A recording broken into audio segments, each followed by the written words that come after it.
Hello everyone, I know you are going to use this video for falling asleep, so before that, like this video, subscribe to the channel and let me know where you are from. Also, what time is it?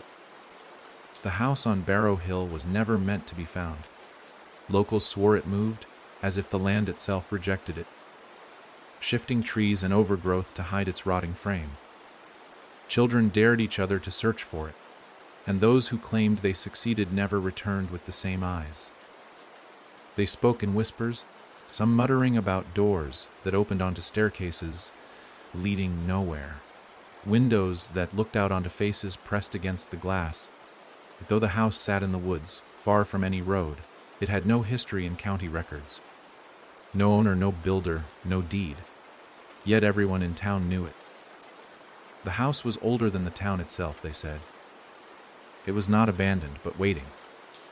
For years, it stayed like a splinter under the town's skin, ignored but never forgotten, until one autumn night, when four strangers, brought together by reasons they would never confess, followed a crooked path through the trees and stood before the warped gates of Barrow Hill. There was Mason, who carried a quiet anger that seemed to weigh down every step he took. Lena, her camera always in hand, chasing shadows with the obsession of someone desperate to prove them real. Daniel, a man of science who mocked belief in anything he couldn't measure, though his hands trembled more than he admitted.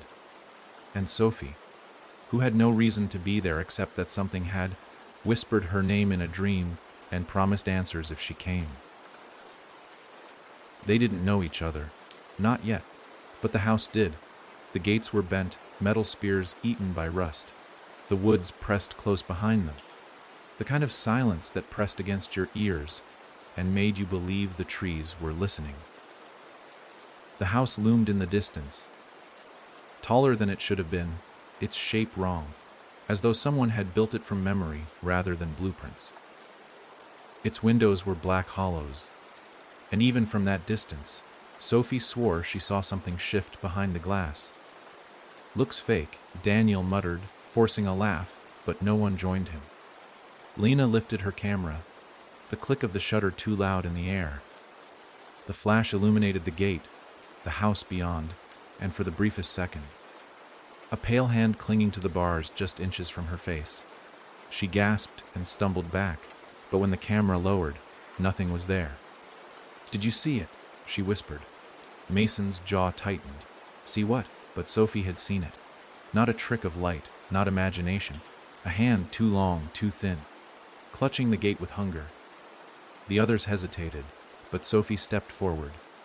The gate swung open at her touch, though the hinges hadn't moved in decades. Inside, the ground sloped toward the house, as if gravity itself leaned in its direction. Their footsteps crunched on dead leaves, but the air felt heavy, damp, as though sound did not want to travel. When they reached the porch, Lena paused, lifting her camera again. "One picture before we go in," she said, her voice unsteady. The flash lit the doorway, and for a split second, the open door revealed a figure standing just inside. A woman in a tattered dress, her face hidden by a curtain of hair. But when they looked again, the doorway was empty. "Enough games," Mason said, pushing the door. It groaned open, the smell of damp wood and something sweet, rotten, spilling out. The house swallowed them whole. Inside, the walls were lined with peeling wallpaper, curling at the edges like skin. The floor groaned underfoot, each step answering with a shudder. The air tasted metallic, and Sophie felt her tongue grow heavy, as though she had bitten. The door closed behind them without a sound. Daniel reached for the knob, twisting it. Locked. He rattled it harder, but the handle came away in his hand, leaving a jagged hole in the wood. Lena's camera clicked again. This time the flash caught something high above them on the staircase, small, hunched, watching. But when their eyes adjusted, the stairs were empty. "I don't like this," Daniel muttered. "It's..." His words stopped as a sound rose from the upper floor. Slow, deliberate footsteps. Heavy, dragging, as though something was moving on all fours, its nails scraping the wood. The sound grew louder, closer, until it reached the top of the staircase, and then silence. "Hello." Sophie's voice was barely a breath. The silence cracked open. A voice answered, faint, childlike. "Don't come up." Her stomach twisted. It was her own voice. The others turned to her, faces pale. "What kind of trick?" Daniel began, but he didn't finish. Because the house groaned again, a low shudder, and the lights flickered. Except there were no lights. The lamps were long dead, the bulbs broken. Yet something had flickered, a glow like breath on the edge of their vision. Mason clenched his fists. "We stick together. We move through the rooms, one by one, until we find another way out." But the house had no other way out. Not anymore. The first room was a parlor, its furniture covered in sheets. Dust coated everything in a thick layer, but the sheets bore the deep indentations of bodies sitting, lying, pressing down, as though something had been here minutes before. Lena pulled a sheet from the couch. The imprint of a body remained. Warm. She dropped the sheet with a choked cry. The second room was a dining hall. A table stretched the length of it, set with cracked plates and silverware dulled by time. But in the center sat a feast, steaming fresh. Roasted meat, bread still rising with heat, wine glimmering red. Daniel moved closer, sniffing. This isn't possible." The smell was rich, sweet, cloying. Sophie's stomach turned. She looked closer at the meat. Too pale, too soft a human hand, glazed, fingers curled as though still reaching. She screamed. The table was empty. The third room was a library. Books filled the shelves, their spines cracked and words erased. Yet the air hummed, as if they whispered together. Mason pulled one at random, opening to pages of black ink smeared into shapes. Faces formed in the blotches, mouths opening in silent screams. He slammed it shut, but the whispering did not stop. On the desk in the center of the room lay a single book, untouched by dust. Its cover was red leather, warm to the touch. Sophie reached for it despite herself, drawn like a moth to flame. Her fingers brushed the cover, and she heard it. Her own voice, reading a line she hadn't seen yet.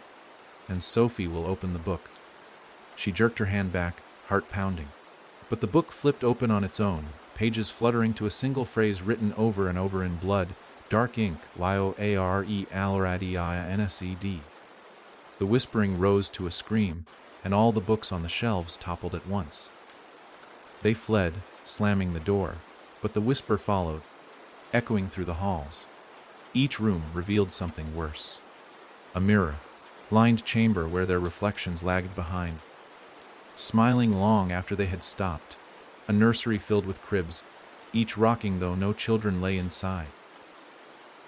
A bathroom where the tub brimmed with black water, and the reflection showed them drowned within it.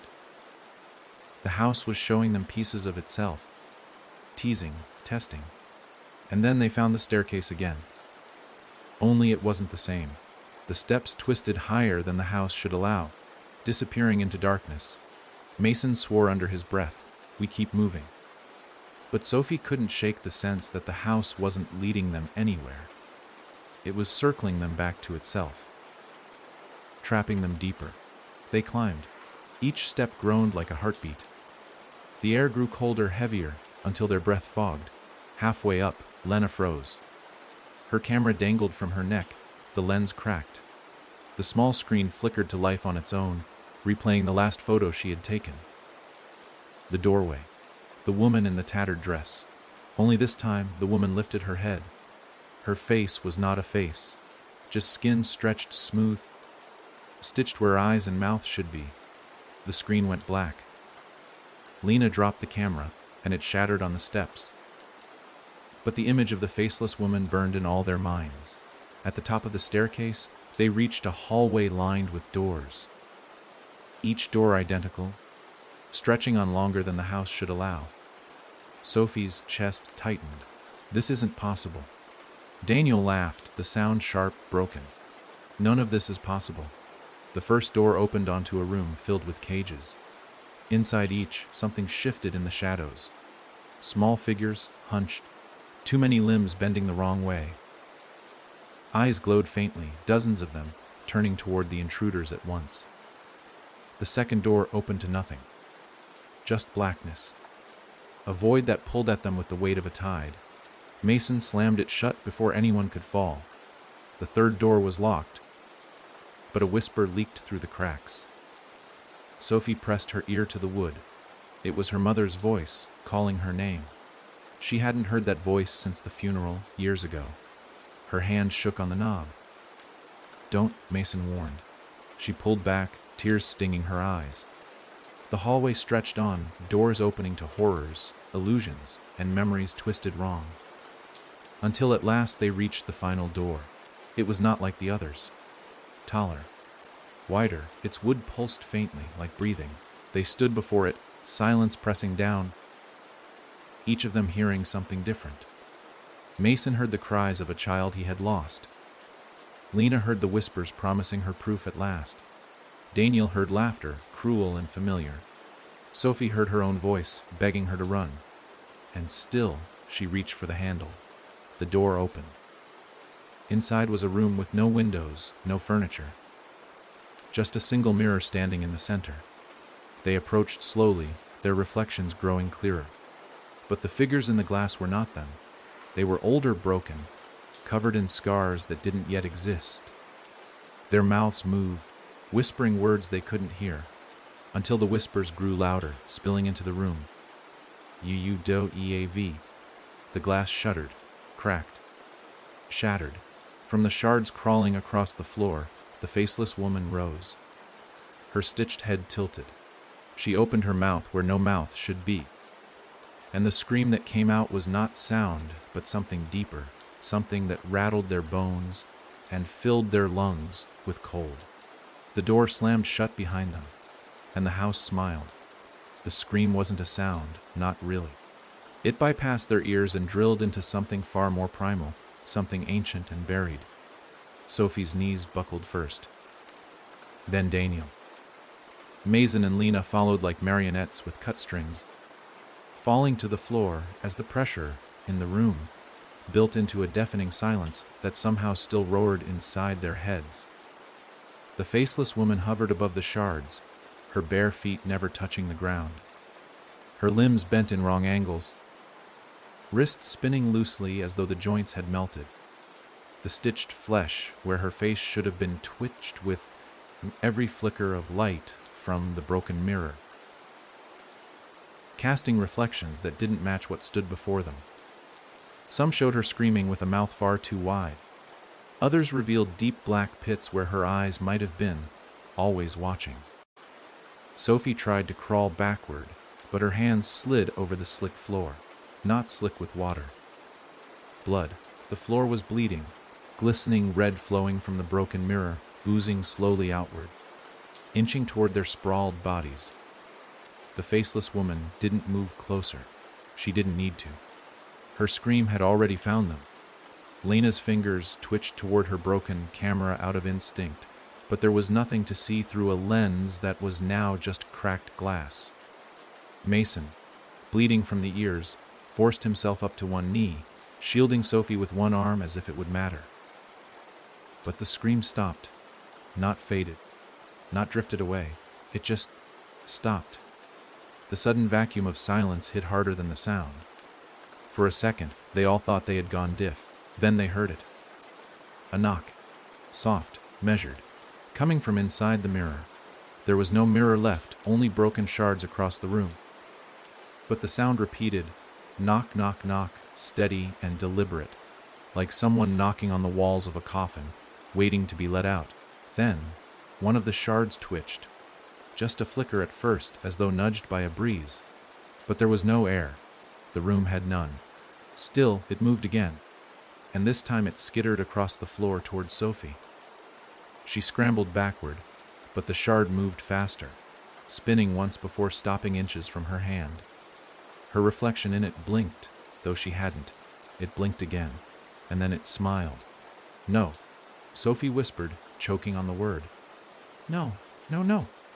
The shard trembled, vibrating with something that made her bones ache. She tried to look away, but her eyes wouldn't move. The reflection was still smiling. Then its mouth moved. "Let me in." Daniel lunged and swept the shard up in his coat, wrapping it tight and tossing it into the corner. The sound that followed was not glass hitting wood. It was a scream cut short, like someone being pulled into deep water mid-sentence. The faceless woman twitched. Her head tilted as though disappointed. Then she sank slowly into the floor. Not vanished, sank. Like melting wax, her form stretched and pulled into the bleeding cracks until the last thing they saw was her stitched face flattening against the floor, mouth opening again in silence before being swallowed entirely. The blood receded, the door opened. No one moved. They sat there, staring at the open frame. The hallway beyond dimly lit with a glow that didn't come from light bulbs. Lena was the first to speak, though her voice was hoarse. "We need to go back." "To what?" Mason asked. "There is no back. The stairs are gone." And they were, behind the door. The hallway stretched again. Same as before, same endless row of doors. But the staircase that had brought them up was no longer there. In its place was a wall, clean and untouched, as though no stairs had ever existed. Daniel cursed under his breath. "This place is a maze. A living one. It's not a place," Sophie murmured, still staring at the spot where the faceless woman had disappeared. It's not a house. It's a thing. It's pretending to be a house." They moved forward, clinging to the one thing they could still do: walk. Each hallway turned into another. The doors changed. Some looked ancient, carved from dark wood and etched with symbols that pulsed when looked at. Others were plain, almost too plain, as if trying not to be noticed. At the fourth hallway, they came across something new. A mirror. But this one wasn't broken. It stood tall at the end of the hall, framed in rusted gold. The surface shimmered like water, and instead of showing their reflections, it showed a room. A normal room. Warm light, furniture, a window with trees, and a woman. She stood in the center, her back to the mirror. She turned slowly, and it was Sophie. But older, eyes hollow. She reached toward the glass, and Sophie's body convulsed. The woman in the mirror smiled. "Don't stay here, Sophie," she said, voice muffled but clear. "Please, don't let me become this." The mirror shattered. The hallway blinked. And now they were in that room. The one from the mirror. Everything was the same. Couch, lamp, window. But the light was wrong. It came from the corners of the room, not from any fixture. And the shadows were deeper than they should be. Daniel rushed to the window. "I see the woods. I think we're..." He stopped. "What?" Lena asked. He stepped back. "You look," he whispered. Mason approached, peered out. His face went pale. Outside the window, the woods weren't woods. They were people. Thousands of people, frozen, all facing the house, mouths open, eyes black, as if waiting for something. "They're not moving," Mason said. "They're just standing there." The floor creaked, not under their feet, above. They looked up in unison. The ceiling bulged, just slightly, then more. The plaster cracked. Dust fell in soft streams. Something was crawling above them, not walking, crawling. Heavy claws. Daniel backed toward the door, reached for the knob. It came off in his hand again. But this time, something was inside it. Flesh. Pulsing. He screamed and dropped it. The door didn't budge. From above, the ceiling cracked open. Just a little. A single finger poked through. Long. White. Twisting. Sophie couldn't move. Her limbs had locked, frozen by something colder than fear. She knew what was coming through that ceiling. She had seen it before. The same thing from her dreams. The same voice that whispered her name before she ever stepped into this place. The finger curled, beckoning. Mason shouted and yanked the couch under the crack. "Climb!" They scrambled up. Sophie last. Just as she pulled her foot up, the finger slid down through the gap and scraped the floor where she'd been. The couch groaned under their weight, then cracked. But the ceiling held. The floor didn't. It opened. Not broke, opened. Like a mouth. The room yawned, wood pulling back, revealing darkness that churned. Below was not another floor. Not the basement. Something deeper. Something alive. Sophie felt it looking up at her. not with eyes, with memory, with hunger. Then, a bell rang. Clear, pure. It echoed through the room and the thing below recoiled. The floor snapped shut, the finger retreating. The door burst open, and a woman stood there, not the faceless one. This one had a face, sharp cheekbones, skin like old parchment, eyes a dull gray that had seen centuries. "You shouldn't be here," she said. The bell in her hand rang once more, and the house trembled. The woman didn't blink, didn't breathe, as far as Sophie could tell. Her face was lined with the sort of wrinkles that didn't come from age, but from witnessing too much. She stood framed in the doorway like the only thing holding the house back. In one hand, she held the bell, small, silver, ancient. In the other, a wooden staff worn down to splinters near the base. They stared at her, hearts still thundering from the room's collapse. The finger, the yawning floor that had tried to swallow them whole. Daniel still clutched the broken doorknob, his knuckles white. Mason was half crouched, ready to fight or run. Lena gripped a broken chair leg like a weapon, though her arms trembled. Sophie just sat there, watching this strange woman and waiting for the house to make its next move. But it didn't. For once, it was quiet. "Come," the woman said, her voice hoarse and low, like dry leaves brushing pavement. "If you want to keep your skin and your minds intact, follow me." Now, she turned and walked into the hallway, not looking back. Mason stood first. "We don't have a choice." "Who is she?" Lena asked. Sophie didn't know. But somehow, part of her had been waiting for this woman since the moment she crossed the gate. They followed. The hallway beyond was not the same. Gone were the infinite doors, the warped shadows, the wrong angles. This one was narrow and lined with candle sconces that shouldn't have been there. The wallpaper was newer here, though stained with damp and mold, curling at the corners like old skin. The woman didn't speak until they reached a heavy wooden door at the end. She pressed her hand against it, and the lock clicked open without a key. Inside was a room that didn't belong in the house at all.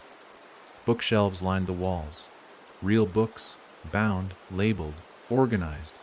An oil lantern glowed from a desk cluttered with maps and scrolls. Jars filled with strange herbs and things that moved even without touch sat on the shelves. A black cat curled in the corner, tail flicking lazily, and in the very center, a large symbol burned faintly into the wooden floor. Circles within circles, jagged edges. Names carved in languages none of them recognized. The woman stepped inside and shut the door behind them. For the first time since entering the house, Sophie felt something close to safety. It didn't last. The woman turned. "Names," she demanded. Mason squared his shoulders. "Why?" "So I can bind you to this room and keep the house from pulling your souls apart," she said calmly, as if discussing the weather. "If you'd rather risk becoming part of the wall, by all means, stay silent." They gave their names. She nodded slowly after each one. Then she walked to the center of the burning circle and murmured something. The lines flared briefly, as if acknowledging their presence. Only then did she sit. "You're not the first to come here," she said, "but you might be the last." The four of them exchanged uneasy looks. "I'm not here by choice," she continued. "I was pulled in. Like you. A long time ago. The house doesn't let you go once it knows your name. You're not just visitors, you're ingredients." Sophie's blood turned cold. "Ingredients for what?" The woman looked at her. "It's building something. Always building, feeding, learning, copying." Lena spoke up, voice shaking. "We saw a version of Sophie in a mirror older. Hollow, she talked to us." The woman nodded. "It copies what you are and makes it worse. That's how it keeps you here. It replaces you piece by piece. And you never even notice until you're mostly gone." Daniel, ever the skeptic, tried to force a laugh. "This is insane. A house can't do that. It's just wooden walls."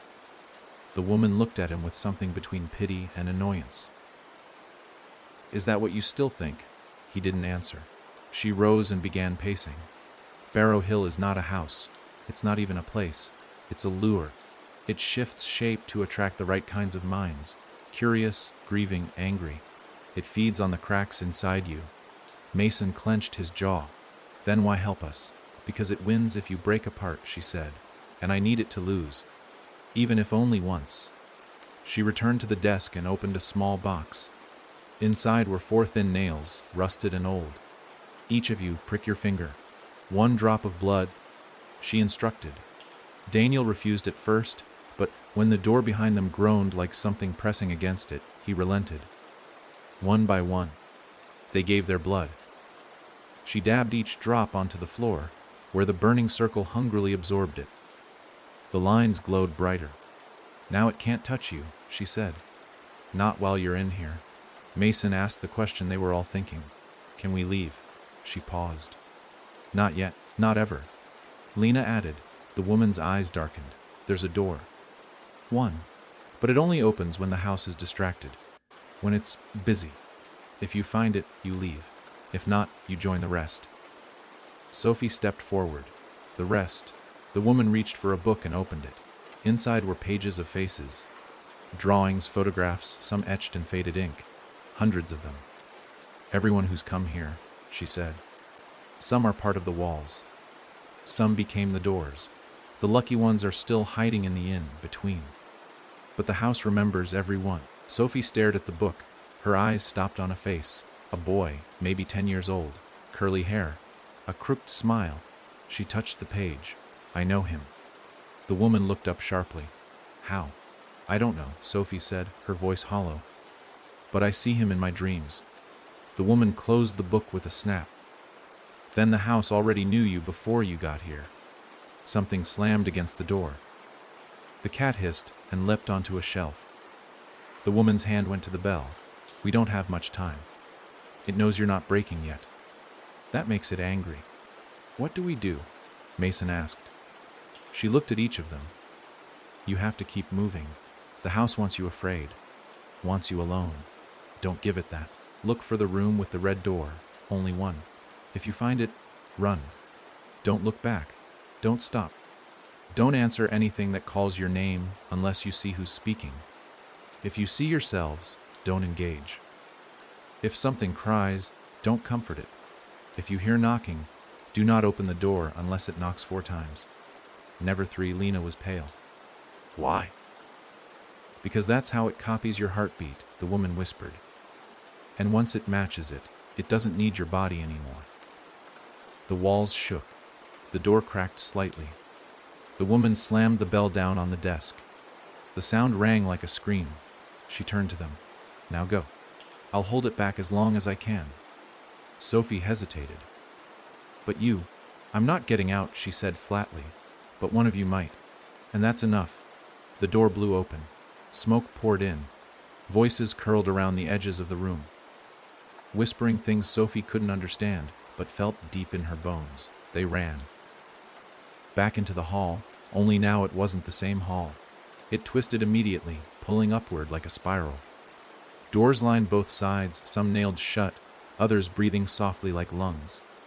They didn't stop to open any. The house was awake now. The air vibrated with hunger. A door opened on its own. Lena screamed. From the room stepped her father, dead for 10 years, but whole, alive. Lena, he said gently, voice perfect. It's okay. You can rest now, she faltered. Tears welled in her eyes. It's not him, Sophie shouted, but the copy turned to her, smiling. You're the one who leaves last, it said. Mason grabbed Lena's arm and yanked her forward. The copy didn't follow. It just smiled as they passed, eyes never blinking. They ran, and far down the twisting hallway, they saw it, the red door. It pulsed like a heartbeat, real, waiting. Mason reached it first, tried the handle. Locked. Sophie caught up. 4 knocks. Knock. Knock. Knock. The door opened. The red door creaked inward, groaning like something ancient in pain. It opened slowly, as if reluctant to let them through. Cold air poured out. Not the kind that merely chilled skin, but the kind that carried memory. As Sophie stepped through, the air felt familiar. Too familiar. She felt like she was walking into a place she'd already left behind. one that still had her scent, her breath, her voice trapped in the walls. Beyond the red door, the hallway was gone, replaced by a room that bent reality with every blink. It was a house. Not the house, but one eerily similar to Sophie's childhood home. The wallpaper was yellow and faded, the same one her mother had pasted in the kitchen before her breakdown. The clock on the wall ticked in a rhythm she hadn't heard since the night everything changed. And there, on the far end, was the hallway to her old bedroom. Every detail was perfect. Every misplaced shoe, every tiny crack in the molding. Even the smell, that blend of old wood, lemon cleaner, and something faintly sweet, exactly as it had been. Daniel walked in behind her and stopped dead. "This is my apartment, the one I lived in during med school." He pointed toward the hallway on the right. "That leads to my room." "I know it does." Mason's voice was low. "That's not possible. It's not," Daniel said. And yet, Lena moved past them both, turning to face a door on the left. Her eyes were wide. "This is my aunt's house. I haven't been here since I was 13. Since the fire." Each of them saw something different. That much was clear. Each of them had been split, stitched into a room tailored to their deepest familiarity. The house, or whatever was playing with them, had stopped mimicking and started recreating. Sophie took a step toward the hallway that looked like hers. The lights above flickered, not the usual electric flicker, but more like a slow, deliberate blinking, as if the ceiling itself had eyes and was deciding whether to open or shut them. "We shouldn't split up," Mason said, stepping forward. But the house had already decided. With a sudden blast of wind, impossible, cold, and carrying the weight of screams long buried, the room split. Not physically, but perceptually. One moment they were together, standing shoulder to shoulder in confusion and fear. And the next, they were alone. Sophie stood in her hallway, alone. No Lena, no Mason, no Daniel. Just the ticking clock and the long, dark corridor that led to her childhood bedroom. She tried to speak, to shout for the others, but her voice was swallowed before it left her lips. Even her breath made no sound. She turned back, but there was no door behind her. Only an unbroken wall, papered in that same sickly yellow. She was alone, not by accident, but by design. And the house of the house was listening. She stepped forward slowly, her feet almost weightless on the floorboards. Each step brought back fragments, her mother's crying behind closed doors, the smell of burnt toast, the distant hum of an old television left on through the night. Sounds she hadn't remembered in years now returned with unbearable clarity. At the end of the hall, her bedroom door waited, closed, the doorknob a dull brass tarnished with time. She reached for it. It opened on its own. Inside, the room was a perfect recreation of her childhood bedroom.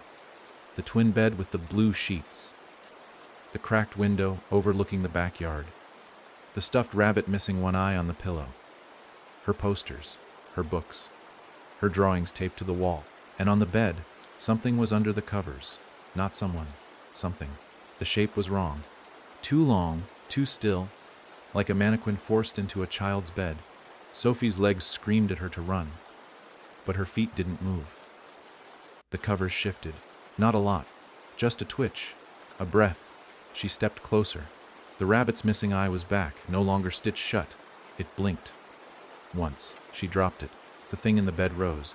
The sheet slid off in one slow, dry motion, and Sophie saw her own face staring back, older, hollow, pale as candle wax, with black pits where her eyes should have been. The mouth opened, no sound. Then it smiled, lips cracking, teeth not white but gray, worn down like old stones.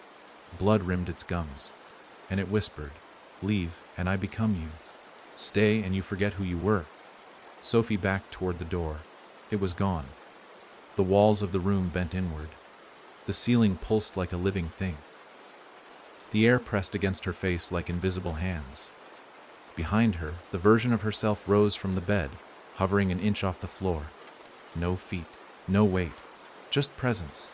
It reached out, hand trembling with desire, Its voice was barely a whisper. "Let me in." Sophie ran. Where? Anywhere. She slammed into the wall, but it gave way like mist, and suddenly she was falling through blackness. No ground, no sound, just falling. And then, light. She was standing, in a room made of mirrors. Everywhere she turned, reflections of herself stared back. Not distorted, not monstrous. Just her. Her with different expressions. Joy, fear, fury, sadness. Her at different ages. Her with faces she didn't remember making. And in the center of the room, a single mirror taller than the others. Its glass shimmered like water. Her reflection smiled. It didn't match her. It spoke. "I've always been here. You're just catching up." The glass rippled. A hand reached out. Sophie screamed. And somewhere else, in another version of the house, Mason kicked open a door. Dust exploded outward. His fists were clenched, sweat dripping from his brow. He was not in his childhood home. He was in a long corridor filled with mirrors. He didn't know Sophie was here, somewhere, but he felt something familiar. As if a thread connected them through the walls. He heard a voice, faint, like a cry behind glass. He turned. The mirror on his left shimmered.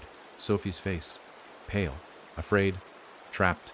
"Mason!" she screamed. He lunged at the glass, but his hands passed through. Cold, liquid, not glass. He grabbed her hand, pulled. The mirror screamed, a high, piercing note that cracked the reflections in all directions. Sophie fell out of the mirror, gasping, collapsing into his arms. The room began to shake. The house did not like that. "You found me," she whispered. "I think it wanted me to." Behind them, the cracked mirrors began to pulse, each one now filled with faces. Dozens, hundreds, all staring, all smiling. Then, movement. A reflection stepped forward, not from the mirror, from behind them. Not Mason, not Sophie, but copies, wrong, off. They turned in time to see themselves stepping out of the shadows. No eyes, no skin. Just hollow mockeries in their image, smiling. The floor split, the walls groaned, and in the distance, a bell rang, twice. The bell rang again, twice. A sound so sharp it didn't just cut through the air. It sliced into the house itself. Mason felt the vibration in his teeth. Sophie gasped and clutched her ears, but it was no use. The sound didn't come from the world around them. It came from within, like something ringing against the walls of their skulls. The mirror room screamed. Not metaphorically, literally. Glass howled as the reflections shattered in unison, their pieces dancing in midair before falling like heavy rain. But when the shards hit the floor, they didn't scatter, they writhed, squirmed, crawled like insects. Each fragment carried a sliver of a face, some belonging to Mason or Sophie. Others to strangers they'd never seen, but now felt like they had known all their lives. The room bled light, silver and white, spinning like a maelstrom of broken time. And then, just as suddenly, it stopped. No mirrors, no light, no copies, no sound. Sophie and Mason stood alone in a room stripped of shape. There were no walls, no ceiling, just a vast gray space that pulsed like a waiting lung. The floor underfoot rippled if they stepped too hard. It was like walking on skin stretched thin over something moving beneath it. Sophie clutched his arm. "I don't think we're in the house anymore." "We never were," Mason said, staring into the shifting nothing. "We were inside it, like swallowed food, ahead of them in the far distance, if distance could even exist here." A door formed. It wasn't built. It didn't rise. It simply appeared as if the space decided to allow it. The door was not red. This one was black, a void disguised as wood. Its handle was made of bone, and from its edges leaked thin trails of shadow that floated upward like smoke. Something on the other side breathed. Mason took a step forward, but Sophie stopped him. "Did you hear the bell?" He nodded. 3 times. "No," she whispered. "It only rang twice." That stopped him cold. Her eyes scanned the gray expanse. If it had rung 3 times, something else would have happened. Something worse. Mason turned slowly, realization dawning. Then who rang it? Before either of them could answer, the space behind them tore open like paper. and Lena tumbled through it. She landed hard, coughing, her hands bleeding from deep gashes, her hair tangled and soaked in sweat. Her eyes were wide and unfocused, her breath coming in short, ragged gasps. Sophie rushed to her. Lena! What happened? Lena stared through her, still somewhere else. I saw it. Saw what? The thing behind the house, Lena said, her voice hoarse. The one pulling the strings. It's not a person. It's not even alive in the way we understand it. It's made of places. Of memories. Of rooms people forget when they die. She grabbed Sophie's shirt, eyes wild. It showed me myself. Not like the mirror. Not a copy. Me. 10 years from now. And I was still inside. Sophie helped her sit up. You're here now. You got out. No one gets out, Lena whispered. Not fully. Then the fourth one arrived. Daniel fell through the air above them and landed with a bone, jarring thud. He didn't move at first. His left leg was twisted wrong. The knee bent the opposite way. His hands were blackened, his nails broken down to raw flesh. But he was breathing. Barely. Mason cursed under his breath and rushed to him. We need to splint his leg. Now. Sophie looked around. With what? This isn't a room, Lena muttered. There's nothing to use, it's just space. Space that changes when it wants to. Mason looked at the black door. Then we need to get out before it changes again. Daniel stirred, groaning. No. Don't open it, that's not the exit. What do you mean? Sophie asked. He coughed, blood flecking his lips. I saw something, after I fell. Before I landed here. Another door. White, it had light behind it. Not like this. Sophie turned back to the black door. It seemed closer now. Somehow watching them, waiting. Breathing. It's trying to trick us, she said. Mason rose to his feet. Then we find the other door. The real one. They tried walking. The space stretched under their feet like liquid, fighting each step. But slowly, steadily, the shape of the room began to change. The nothingness gave way to faint forms, walls forming from the shadows, ceilings from flickering memory. Old furniture surfaced, familiar and wrong. A hallway began to form, not twisted, not endless, just a hallway. 4 doors, one for each of them. Each door bore a name: Sophie, Mason, Lena, Daniel. Sophie stepped forward. Her name glowed faintly on the wood, as if written in breath. Behind it, she felt warmth. Peace. This is how it ends. Lena whispered. This is the choice. The house gives you a way out, but it's your way, not anyone else's. You're saying we have to separate again? Mason asked. Lena looked down. If we don't, it doesn't open any door. It just keeps us here. Forever. Daniel groaned. One of them is fake. They turned to him. One of the doors, he gasped. It's not a way out. It's a trap. I saw it. I think I saw it. Before I hit the floor. But which one? Sophie asked. Silence. They stared at the doors. All identical. All personal. All glowing gently, seductively. Wait, Lena said. If one of the doors is fake, and we pick wrong, what happens? The space answered for them. From behind the doors came a sound. A single knock. Not 4. Just one. Then silence. Sophie's heart pounded. The same voice from earlier, the thing that had worn her face, was near. She could feel it on the other side of her door. Not waiting. Smiling. We can't open them, she whispered. Not without knowing. Mason looked at her. Then we don't open any of them.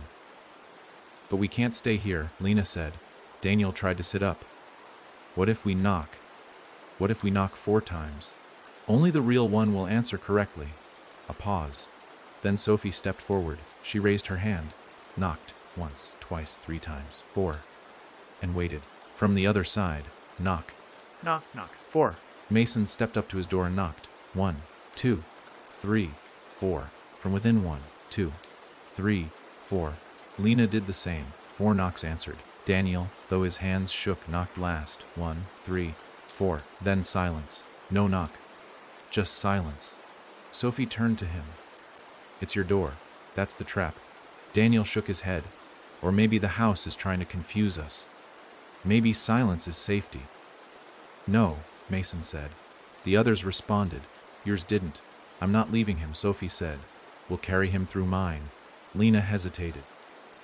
What if we can't? They didn't wait. Mason lifted Daniel's arm over his shoulder, and together, they moved toward Sophie's door. Her name glowed brighter now, almost pulsing. She reached for the handle. The wood was warm. Behind them, the black door reappeared and opened. The scream that came from it was not a sound but a memory of pain, of loss, of every bad dream and broken hope they had ever known. It pulled at them. The floor began to slide beneath their feet, drawing them toward the void. Sophie turned the knob. White light spilled through. Not golden, not yellow, white, pure, real. She pulled the door open wider. The wind from the black door roared, and the space around them collapsed, turning back into mirror shards, fragments of other lives, other rooms, other people trapped within. They stepped through. Daniel last. Just as Sophie pulled him into the white, a hand shot out of the black and grabbed his leg. Mason kicked it, hard. The hand broke apart like porcelain. They fell through. Everything went white. Sophie woke to birdsong. Real birdsong. She was lying in grass, cold and damp with morning dew. The sky above her was cloudless, the sun warm. The air smelled of pine and smoke. She sat up. Mason was beside her, breathing. Lena too. Even Daniel. His legs straight again, clean, unbroken. They were at the edge of a forest. Behind them, where trees thickened and shadows danced, there was no path, no house, nothing. Just the wind. They didn't speak for a long time. Eventually, Sophie said, "Do you think it's really over?" Mason looked back at the woods. "I think it let us go." Lena stood slowly. "No, it lost something. Something it wanted." Sophie nodded. "And it might want it back." Miles away, in the deepest part of the woods, a mirror sat upright among the roots of a dead tree. Its surface rippled once, then again, and from within, a voice whispered, "I remember you." Then silence. For now. They didn't speak of the house again for days. After Sophie, Mason, Lena, and Daniel staggered out of the forest, there were no words for what they'd seen. The memories clung to them like smoke, invisible but choking. They had no evidence of what had happened, no photos, no injuries, at least not the kind that blood. Daniel's leg, once broken and twisted, had healed without a scar. Lena's hands, once shredded from clawing her way through mirror glass, were smooth as if nothing had ever touched them. Sophie's mind, however, buzzed constantly with echoes of that last white room, of doors that spoke, of her reflection that lied with her own voice. They agreed to part ways, each promising to check in and stay in contact. But everyone knew what that meant. Survival made them kin, but fear made them strangers. What they shared couldn't be spoken aloud without inviting it back. Sophie returned to her apartment in the city, a cramped one, bedroom above a laundromat that rattled every Thursday night. It was her home, at least it had been. Now every creak in the walls made her jump. Every reflection in a passing window made her pause. She unplugged every mirror in the apartment, taped newspapers over the bathroom glass. She told herself it was paranoia, just temporary, but deep down she knew better. The house hadn't let them go. It had only paused. Mason disappeared first. It wasn't like him. He'd been the one most determined to move on. "We beat it," he said just a week before. Whatever the hell it was, we walked out. He even joked about writing a book, said people would eat it up. But then, one day, Sophie called him. No answer. She texted, emailed. Drove to the town he'd moved to outside Cleveland. His apartment was abandoned. Mail stacked up by the door, car still in the lot. No forced entry, no signs of struggle, only one strange thing. His full-length hallway mirror, smashed. But the glass wasn't scattered, it was gone. No shards, no frame, just dust where it had stood. And in that dust, a single footprint. Bare, small, not Mason's. Sophie told herself there were explanations. She had to. But she didn't sleep that night, nor the one after. And on the third night, her phone rang at exactly 3:03 a.m. No number, no caller ID. She answered anyway. No one spoke, just breathing. Not fast or threatening, calm. Too calm. She said his name, Mason. A pause, then the voice. Low. Wrong. Too slow. Do you remember the house, Sophie? She hung up, but it called again and again, until she smashed the phone. The next day, she bought a flip phone. No smart devices, no Wi-Fi, no cameras, just a cheap plastic relic from a decade ago. She didn't call Lena or Daniel. Not yet. She wasn't ready to know what else had started unraveling. But the unraveling didn't wait. It came to her doorstep in the form of a child. Late one afternoon, as the sun melted into the horizon and the streetlights flickered on, Sophie heard a knock at her door. Not 4 times. Not one. Just 2 soft taps.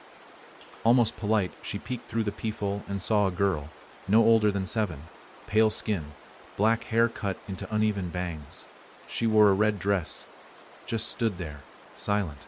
No parent in sight, no neighbors around. Sophie didn't open the door.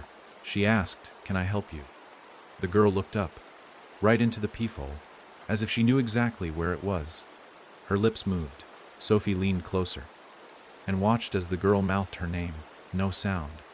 Just those lips forming Sophie again and again, with a soft, eerie rhythm. She stumbled back from the door, heart hammering, breath caught in her throat. The girl knocked again.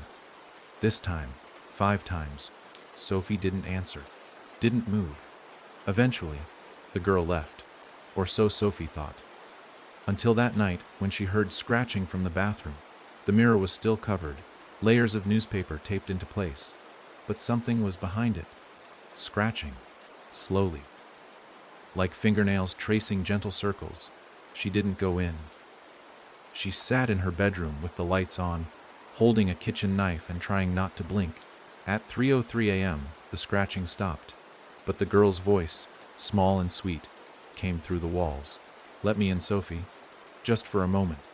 I've been so lonely without you." The next morning, Sophie called Lena. No answer. Voicemail. Second time, straight to voicemail. She drove 5 hours that night, white-knuckling the steering wheel through 2 near accidents and an aggressive thunderstorm. Lena's apartment was unlocked, lights off, TV on, static, on the walls, photos, hundreds of them, all of Sophie. Not recent ones. Ones from her childhood. Ones she had never taken. In one, she was sleeping. In another, brushing her teeth. In a third, staring straight into the camera, face blurred, eyes missing. The bathroom mirror was shattered, the glass missing. Lena was nowhere. But in the bathtub, a tape recorder. She pressed play. Lena's voice came through. Panicked. Rapid. It found a way through. It's not just mirrors anymore. It's in memory. It's in photographs. It's looking for us. I think it's rewriting. Static. Then silence.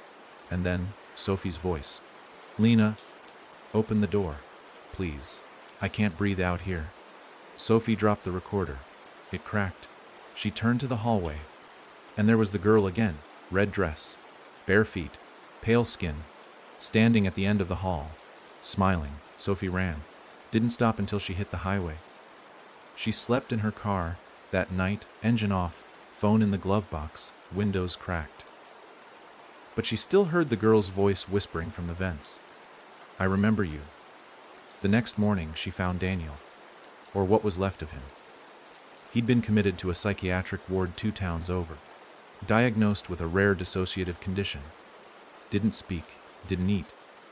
Just stared at his reflection in the metal frame of his hospital bed for hours on end.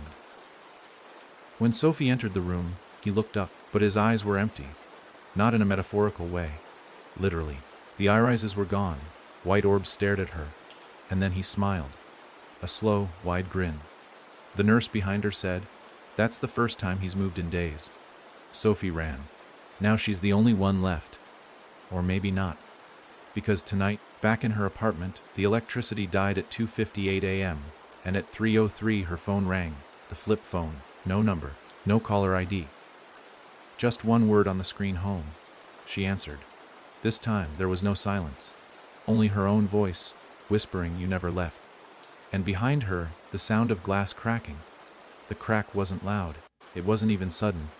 It started like a sigh, soft, subtle, almost mistaken for a groan in the bones of the building. But Sophie heard it. She felt it. Somewhere behind her, the mirror in the hallway, the one she had covered with 3 layers of newspaper and duct tape, was shifting. Not breaking all at once. Cracking slowly, as though something inside it was testing the surface, pressing gently, curiously. Like a finger tracing the inside of an eggshell before it decides to hatch. She couldn't move. The phone was still in her hand. The call still lived, her own voice still on the line. Whispering, over and over, "You never left, you never left, you never left." She ended the call. The line went dead with a soft click, but the voice continued. Only now it was coming from the hallway. "You never left, you never left." Sophie turned, her heartbeat a violent drumbeat inside her skull. She approached the bathroom slowly, every instinct screaming at her to leave, to run, but her body moved like it belonged to someone else. The air near the door was colder, not cold like winter or a broken radiator. This was something else, an unnatural cold, the kind that fills crypts, the kind that doesn't touch your skin so much as crawl inside your bones and settle there. She reached out and pressed her fingers to the doorknob. Warm, too warm. Like flesh, she yanked her hand back, and that's when the whispering stopped. Silence. For a full 5 seconds, the world went still. Not just her apartment, the world. No wind, no distant traffic, no hum of the fridge. Nothing. Then one knock, from inside the mirror. It wasn't possible. There were 3 layers of newspaper taped across it. There was no way she should be able to hear anything, but the knock came again. Then another. 3 knocks. No more. Sophie backed away. Her knees hit the edge of the couch, and she sank down, wrapping her arms around herself. She squeezed her eyes shut and told herself over and over, "There's no house. You left. You left it behind. It's not real. It can't follow you." But deep down, she knew the truth. The house wasn't a place. It was a pattern, a rhythm, a loop. And you didn't escape a loop. You just came around again. Her phone lit up. No sound this time. Just the screen glowing softly on the floor where she dropped it. Onin an used message each. She picked it up, hands shaking. It was from an unknown number. No text, just an image, a photo. Of her, taken from behind, sitting on her couch in that exact moment. Her skin turned to ice. She dropped the phone again. This time she didn't pick it up.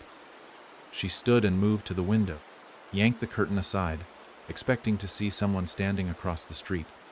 A figure, a face, a flash of red, anything. But there was no one. Just the empty street, washed in amber streetlight, and the laundromat below, glowing with its usual flickering neon sign. She stared into the glass for a long moment, and then her reflection blinked. She hadn't. Her breath caught in her throat. The reflection tilted its head slowly, then raised a hand, its index finger pressed to its lips. Shh. Sophie stumbled backward. Her elbow hit the coat rack by the door and knocked it over with a loud clang. The sound shattered the silence like a gunshot, and the mirror in the bathroom, whatever had been testing it, responded with a scream. It was the same scream as before, from the faceless woman in the house. The one that wasn't sound, but pressure. The kind of scream that pushed against the walls, shook loose the foundations, cracked the world just a little. The lights in her apartment flickered and died. The phone screen went black, and the mirror beneath the newspaper shattered. This time she heard it clearly. The paper didn't fall. It peeled. Slowly. Like it was being unwrapped. Sophie moved toward her bedroom, grabbed the flashlight from the nightstand, and turned it on. The beam of light trembled in her hands. The apartment felt smaller. Claustrophobic. Like the walls had crept in while she wasn't watching. She moved down the hallway toward the bathroom. The door was open now. Inside, the mirror was no longer covered. The frame hung askew, one screw half out of the wall. The glass was gone entirely. But behind the frame, a tunnel. She blinked. No, not a tunnel, a room, faintly lit. Familiar wallpaper. A chair with a crooked leg. A table with scratches in the wood. It was the parlor. From the house. The first room they had entered. It had found her. It had come through. She stepped back, and the bathroom door slammed shut behind her. She twisted the knob, locked. Sophie pounded on the door, screamed. But the apartment didn't hear her anymore. The house had her. The mirror rippled, and something stepped through, not the faceless woman, not the girl in red, herself. Her reflection, fully formed, identical, but silent, expressionless. It raised its hand and pointed at her, then at the tunnel, then at itself. It mouthed a single word. Choose. Sophie shook her head. No. She backed against the wall. The reflection didn't move. Didn't speak. It just waited, as if time didn't matter, as if it had all the time in the world. She slid down the wall, breathing hard. The room grew darker. The reflection faded slightly, but the tunnel behind it pulsed with light. Somewhere deep within, a bell rang. Not once, not twice, 4 times. Sophie stood. She didn't know what would happen if she stepped through. Maybe she'd re-enter the house. Maybe she never really left it. Maybe there was no world outside anymore. But she knew one thing, the house wasn't done with her. And now, neither was she. She stepped forward, into the tunnel, and vanished. The tunnel swallowed her like breath into lungs that weren't hers. The walls weren't stone or wood or even air. They were something in between. A texture that moved with her, around her, as if she was being digested instead of guided. There was no light except the faintest shimmer ahead, pulsing like a distant star underwater. And yet she could see. Not clearly, not entirely, but enough to make out the fact that she wasn't alone. Something moved beside her, matching her pace, never seen but always felt. Like a shadow walking just out of sync. Like a version of herself with no skin, whispering the thoughts she didn't want to acknowledge. She didn't call out. Calling out felt like surrender. And in the house, where words could twist, where echoes could answer with your own voice twisted into something cruel, silence felt safer. Every breath she took came with a hum from the tunnel, a low vibration in her ribs, like the whole space was alive and speaking in a language her body was beginning to understand. Ahead, the shimmer grew brighter. The tunnel widened, curved, and then opened into a room she never wanted to see again. The library. Not the safe one from the woman's sanctum. The other library, where books had screamed and pages had blood. But it was different now. The books were closed, stacked neatly. Shelves were clean, even polished. The light came from a flickering candle on the center desk, and the air smelled of ink and cedar, like a real library. Not a trap. Not yet. Sophie stepped forward. The door behind her disappeared. Not slammed shut, ceased. Like it had never been there. Like she'd never come from anywhere else. The walls were whole. The room complete. There was only one way forward now. She moved to the desk. The candle's flame danced strangely, as if underwater, refusing to flicker in rhythm with her movement. On the desk was a single book, leather-bound, no title. It wasn't warm this time, cold to the touch, bone-chilling. She opened it. The first page was blank, the second too. Then a word appeared, scrawled in black ink, as if being written at that very moment. You remember now. The next page turned itself. Another message, you never left. We let you think you did. The air shifted. The books on the shelves began to breathe. Sophie heard it, slow inhales. Paper rustling with breath. The sound of hundreds of mouths just behind the bindings. She turned back to the book. More words spilled onto the page. You passed the test, Sophie. You were the strongest. You were the first to leave. That makes you the anchor. She read the last line aloud before she could stop herself.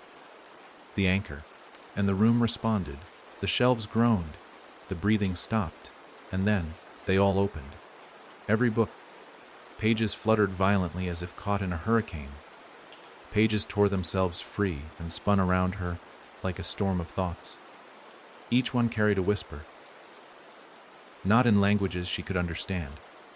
But they weren't meant to be understood. They were meant to be remembered. Images filled her head. Not memories exactly, but scenes. visions, entire lives. Strangers walking streets that no longer existed. People waking in rooms with no doors.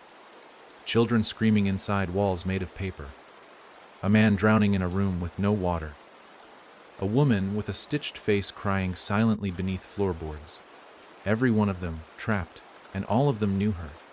Sophie fell to her knees. The pages stuck to her skin, seared into her arms, her neck, her chest. Each one wrote something into her. Words that didn't need sound to take root. Names, places, moments. She was becoming a vessel. The candle went out. Darkness, but not empty. Not still. The library was breathing again. Only this time, it wasn't books. Something else had entered. Something that did not belong on shelves or inside pages. A figure. Tall. Skeletal. Draped in red that bled onto the floor like spilled ink. It moved with jerks. Imperfect, like a puppet mimicking humanity. Its face was a blur, like static that had learned to wear skin. Sophie didn't run. She couldn't. The figure reached toward her and, without touching her, lifted her from the ground. Her feet dangled inches above the wood. She couldn't move, couldn't scream, couldn't even breathe. The figure leaned close. Its mouth was just a seam, stitched like the woman's. But the voice poured into her head, "You are the door now." And then, it let her go. She crumpled. Hit the floor hard. Books fell around her, inert again. The figure stepped back into shadow. Gone. She was alone, but not the same. The library's only remaining door opened. This one didn't vanish. It stayed, waiting, and beyond it, light. Real light. Sophie got to her feet. Her limbs trembled. Her skin was still burning where the pages had touched. She stepped through and found herself in the parlor again. The original one. The real one. Or the closest thing to it the house allowed. The walls were the same peeling wallpaper. The furniture still draped in white cloth. The window showed only blackness outside. No trees, no sky, just dark. But something was different. On the couch, someone sat, not facing her still. Sophie stepped forward slowly, closer. Then she saw the side of his face. Mason, his back straight. Hands folded neatly on his lap. Mason, she breathed. He didn't move. She reached out, and he turned, but it wasn't him. His skin sagged. His eyes were mirrors. His mouth opened but didn't move. Like a mask someone forgot to animate. A whisper spilled from his lips. Not words, just breath. Behind her, the door slammed shut. The house screamed. This time, so did Sophie. Not because of fear, not because she was trapped again, but because she understood. It had never wanted to trap them. It had wanted to copy them, and now it had. The version of Mason stood. It grew taller, unfolded, its arms lengthened, its fingers split, its face dissolved into paper. Each new limb whispered names. Lina, Daniel, Mason, and now Sophie. The house was done building her. The room split. Walls peeled open like petals. And on the other side, a hallway. Mirrors lined each side, each one filled with someone she knew, or used to know, all of them reaching, all of them smiling. In the last mirror she saw herself, her real self, crying, trapped, pounding on the glass. And behind that glass, her reflection, watching from the other side, calm, still, smiling. And Sophie finally understood. She wasn't in the house. She was the house. She was the house. The thought didn't come like a realization. It came like a whisper from inside her own skull. A voice that had always been there, but had just now gotten loud enough to hear. Sophie stumbled back from the mirror, breath caught in her throat, and the image in the glass, the crying, pounding version of herself, froze. Then, slowly, methodically, that image tilted its head and began to smile. It wasn't just recognition. It was acceptance. Or worse, welcome. The kind of look you give someone who's finally come home after pretending to be somewhere else for too long. The hallway pulsed. The floor rippled like water beneath her feet, and her reflection's smile widened. Behind her, the not Mason creature waited. Or maybe it wasn't waiting. Maybe it was watching. Maybe it was studying her the same way the house had been since the beginning. Not with curiosity, but calculation. She felt its gaze crawl up her spine, peeling open her intentions like old wallpaper, finding the places where her fear lived deepest and nesting there. She wanted to scream, but there was no more screaming left in her. The house didn't feed on fear, it fed on recognition. Screaming only made it louder, made it stronger. Sophie turned back to the hallway of mirrors. The corridor seemed to stretch farther now, each reflection more twisted, more vivid. She saw Daniel again, pale and wide-eyed, reaching out from his silver prison with hands that didn't stop at 5 fingers. She saw Lena, mouth open in a silent laugh, surrounded by static. One mirror held her mother, frail and whispering into nothing, over and over. And then there were faces she didn't know, but felt as if she should. A little girl in a hospital gown holding a cracked music box. A man with half his face missing, smiling from behind thick glass. A woman with hands sewn to her mouth. None of them were dead. None of them were gone. They were all here. And now, so was she. Sophie stepped forward. The mirrors didn't reflect her anymore. They showed fragments. Her face turned away, her sleeping body. Her walking alone in alleys she'd never been to. One mirror showed her at her desk, writing in a journal she hadn't owned since college. Another showed her smiling at someone who wasn't there. The house was folding her life back into itself. It wasn't just copying her anymore. It was archiving her. She felt the weight of it, the enormity of the place, the impossibility of it. This wasn't a structure. This was a record. A living mausoleum of every person who'd entered, and every thought they dared to bring with them. Time didn't move in here. It coiled like a snake waiting to strike, and she was tangled in its mouth. At the end of the hall, a door waited, not red, not black, just white, plain, almost clean. It glowed slightly, pulsing like a heartbeat, and unlike everything else in the house, it didn't seem to breathe. It was still. Sophie walked to it, hand trembling. She touched the handle and felt nothing, no resistance, no warmth. It was the first thing in the house that didn't respond to her. She opened it. Inside was a room with no ceiling. The sky above was gray, cloudless, shifting like slow, moving ash. The floor was stone wet and cracked with roots that pulsed faintly like veins. In the center of the room stood a chair, old, wooden, facing a wall made entirely of mirrors. And seated in the chair was Sophie. Not a version, not a shadow. Her. She was older, just slightly. A few more lines around the eyes, a touch more weight, her hair longer. But it was her, and she was asleep. Sophie stared. She didn't move. Her pulse beat in her ears like war drums. She walked slowly toward the chair, drawn to it against every impulse screaming inside her. The woman in the chair, herself, twitched, eyes opened. But they were not her eyes. They were blank, milky, like the eyes of something that had never seen light. And then they cleared. And Sophie looked into her own gaze, finally meeting it. The woman spoke. "You're late." Sophie swallowed. "What is this?" The woman smiled. "It's the waiting room." "For what?" "For forgetting." The mirrors behind her began to shimmer. One by one, they activated. Each one now showing a different Sophie. Hundreds of them. Living lives she didn't remember. Some were happy. Some weren't. In one, she was a teacher. In another, a mother. In one, she walked alone through a snowstorm, whispering her name like she'd already lost it. "I don't understand," Sophie said. The woman in the chair stood. "That's the point. You're not meant to. You're meant to choose." "Choose what?" The woman pointed to the mirrors. "These are all you. Versions you've been.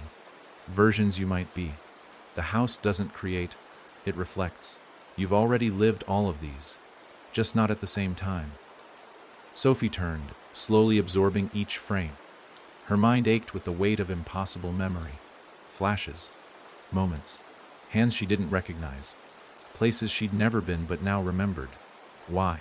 she whispered. "Because you left something behind," the woman said. "A crack in your memory. A splinter in your soul. And the house found it. You became a door. Now you can either lock it or open it. Sophie looked at the mirrors again. Each one pulsed faintly. Alive. Waiting. The woman stepped closer. Pick one. Step through. And forget the rest. That's how you leave. And if I don't? The woman's smile faded. Then the house keeps writing. Keeps replicating.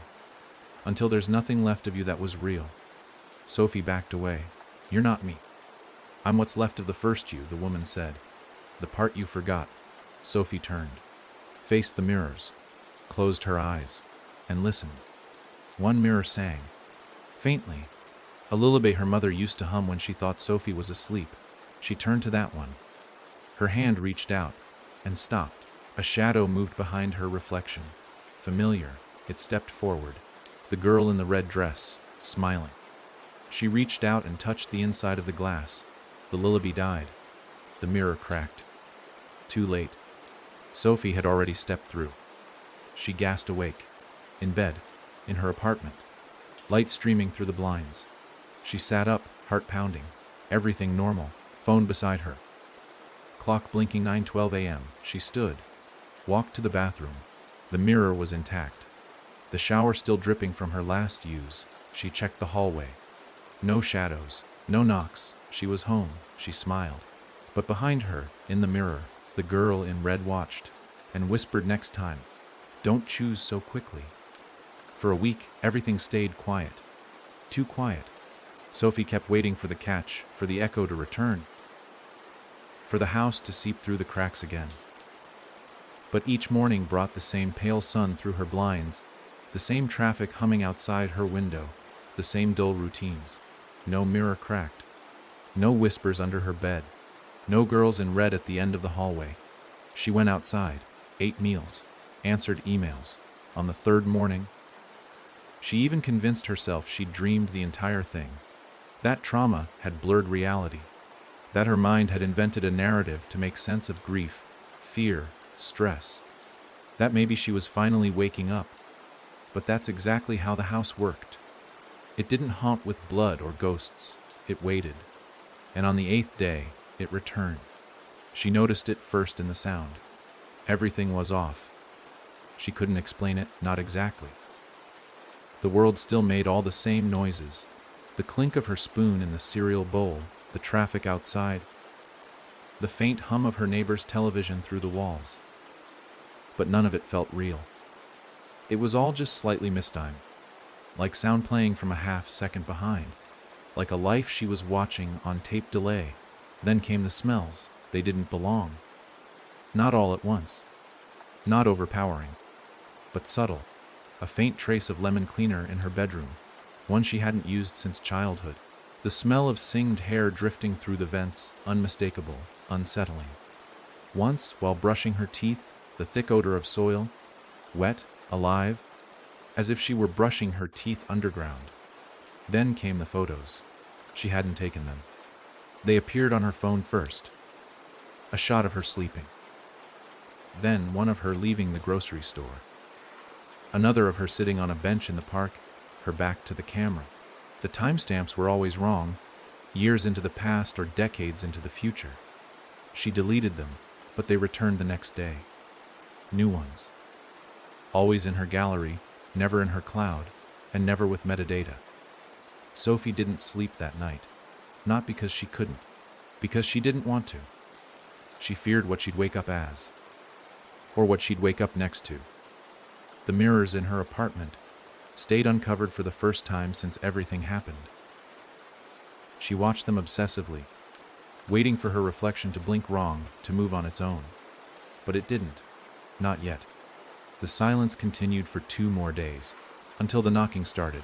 It came at 3:03 a.m., one knock, just one. Then silence. The next night it was 2, then 3. Each time, it came from a different place, sometimes the front door, sometimes the bathroom, once from the mirror itself. The 4th night, it didn't come at all. That was worse, because the absence meant it had entered. She woke with the overwhelming sensation that someone had been in her room. The sheets were cold on one side, pulled down as if someone had just left. The window was locked, the door chained, but her phone was missing. She found it later in the fridge, open to a picture. A new one. It showed her standing in the very hallway where she now stood, holding the phone. Same clothes. Same lighting, same expression. She hadn't taken it. But the most disturbing part was the mirror behind her in the image. It showed her reflection. Smiling, even though she wasn't. That day, she reached out to someone she hadn't spoken to since the beginning. A man named Byron. A name Daniel had once mentioned. An investigator, conspiracy theorist, urban explorer. The kind of man who poked his nose into the kind of places people were smart enough to leave alone. Byron agreed to meet. They met in a cafe on the edge of the city, the kind of place that always felt like it had one foot in another century. He was older than she'd expected. 40, maybe closer to 50. Worn jeans, tired eyes, a small notebook stuffed with clippings and photographs. He watched her for a long time before speaking. "I've been expecting you." Sophie blinked. "How?" "Because the house doesn't let go," he said. "And it doesn't like loose ends." He slid a photograph across the table. A black and white picture of the house. Barrow Hill, as they had called it. But in this one, the front porch was whole. The gate unbroken, windows lit from the inside. "Taken in 1927, he said. Another photo, same house. But the structure had changed. More twisted, the roof slanting wrong, like it was slouching under the weight of its own lies. "The house shifts," Byron said. "Not just in architecture, in intention. Sometimes it draws in people who need it. Other times it chooses them. And sometimes," he hesitated, "it creates them." Sophie didn't like the sound of that. "What do you mean creates them?" He leaned closer. "You ever hear of UCO people? Things that look like people but aren't. They smile too much. They blink wrong. They show up in the background of photos where they shouldn't be. Sometimes they even believe they're real." Sophie's hands began to shake. "You're saying the house makes people?" "No," Byron said. "I'm saying it remembers them. Rebuilds them. But sometimes the original version never left. Sometimes the real you is still in there. Still screaming in a room you don't remember." She looked at the photo again. She swore she saw movement in the window. "Where is it now?" she asked. Byron didn't answer. Instead, he pulled out a mirror. Just a hand mirror, old and cracked. "Look," he said. She hesitated. "Why?" He didn't blink. "Because the house already sees you. The only question is whether you see yourself." She looked. Her reflection stared back, then blinked. Twice. Once for her. Once for something else. And then her reflection winked. She dropped the mirror. It cracked on the floor. Byron nodded. "It's inside you now." Sophie stood. "What does it want?" Byron sighed. "To become permanent. It latches onto memories, identity, time. The more you question what's real, the stronger it gets. Eventually, it writes over you. Leaves you behind. Puts a better version in your place. One that doesn't fight." Sophie's voice was barely audible. "What do I do?" "You go back." She looked at him, horrified.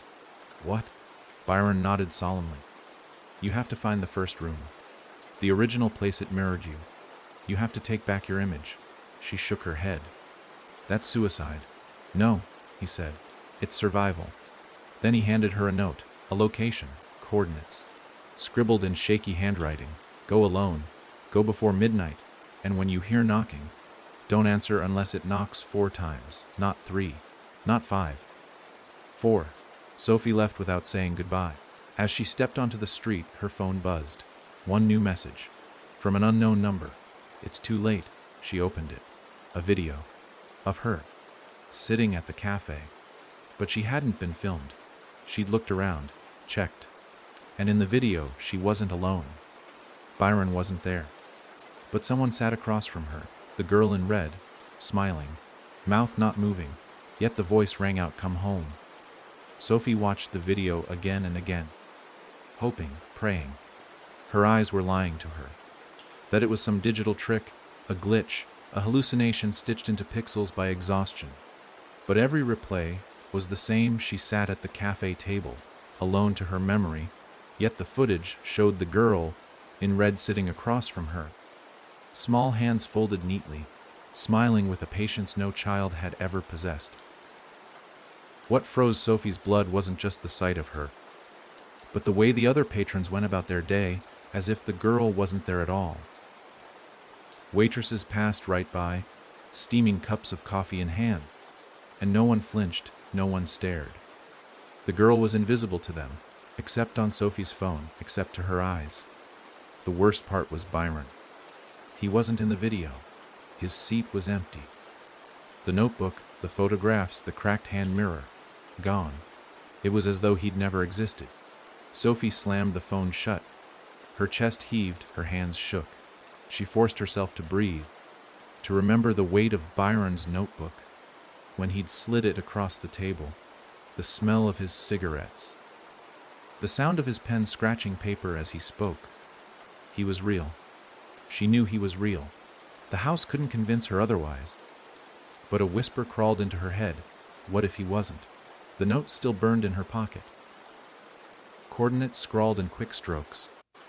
She pulled it out, staring at the numbers as if they might bleed. They didn't. She punched them into the GPS of her car as soon as she returned to the parking lot. The map flickered. For a second, the line traced to nowhere, into gray space, into a void. Then the route snapped into place 2 hours west, deep into a stretch of woodland that hadn't seen houses or towns in 100 years. She drove. The highway peeled away into dirt, the dirt into mud, the mud into nothing but a path beaten down by boots and old wheels long since rusted. Night sank around her fast, the sky swallowing its last streaks of red. Her headlights glowed weak, fighting shadows that leaned closer with every mile. By midnight, she reached the spot. She knew it not because the GPS told her, but because the woods changed. The trees bent inward, their trunks warping like ribs, their branches twisting into claws that pointed toward the ground. The air grew damp, and the silence of the forest thickened into something heavy, as if sound itself had died. She left the car at the tree line. The note had said go alone, and she obeyed, with nothing but a flashlight and her keys. She stepped into the dark. The coordinates led her to a clearing. At its center stood a foundation, just stone outlines of what might have been a house once, long ago. Walls long gone, roof collapsed. But the skeleton remained, moss crawling over stone like veins, broken steps leading to nowhere. Sophie felt it before she saw it, a presence, awake and aware. The foundation breathed. She raised the flashlight, sweeping the beam across the rubble. Something glinted. A shard, glass. She bent down. A mirror fragment. Not broken randomly, but cut sharp, like it had been shaped. She picked it up, and the clearing changed. In one blink, she was no longer standing on moss and stone, but on wood. The foundation had filled itself in. Walls stretched upward, roof intact. Windows glowing faint with candlelight. The house had rebuilt itself around her. The house she had thought she'd left. Her breath hitched. She turned in circles, panic rising. The door was behind her now, heavy and black. She tried it, locked. A knock came. Once, twice, thrice. She froze. No fourth. Her hand slipped from the knob. The knock came again, this time from the walls. Not rhythmic, not measured. 1,000 little taps, like fingernails scratching at the other side of plaster. All around her, above, below, surrounding her in an unending chorus of insistence. Then silence. The living room stretched ahead, unchanged from the first time she'd entered. Furniture draped in white, wallpaper peeling like flesh, and in the far corner, a mirror. Home.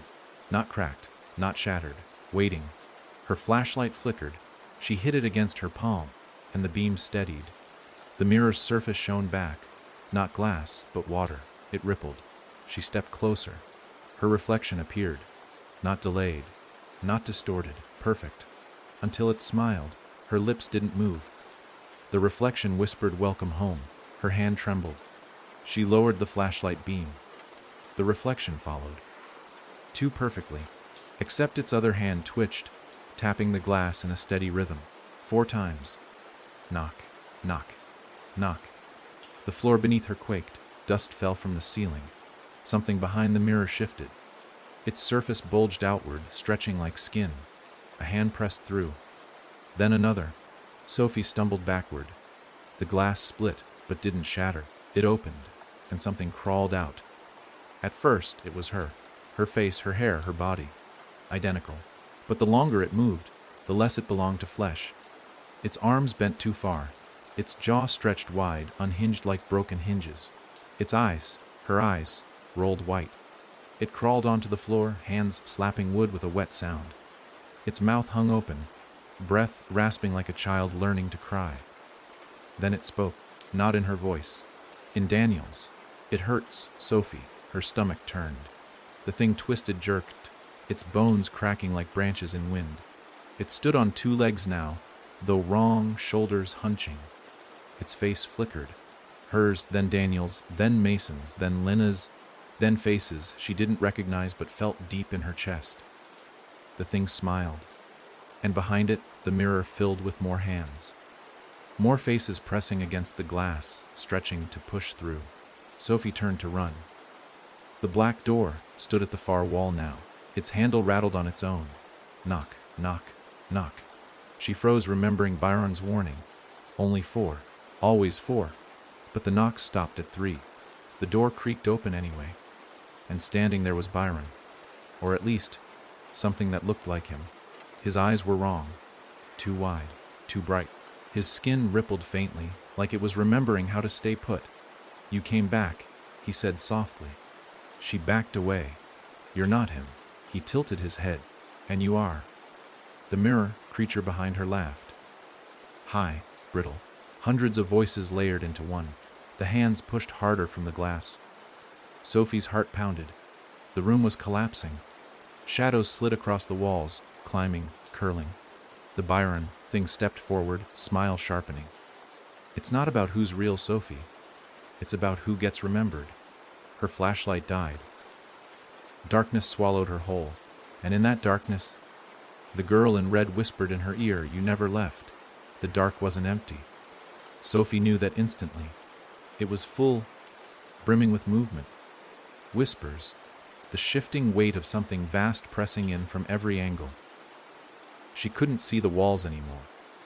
Couldn't feel the floor beneath her feet, but she knew she was still inside. The house wasn't a building. It was a throat, and she was caught in the slow swallow. The whisper came again, too close, brushing her ear like cold breath. "You never left." She turned, but there was no body attached to the voice. Just the sound itself, lingering. Then it came again, this time from behind her. Then from above. Then all around.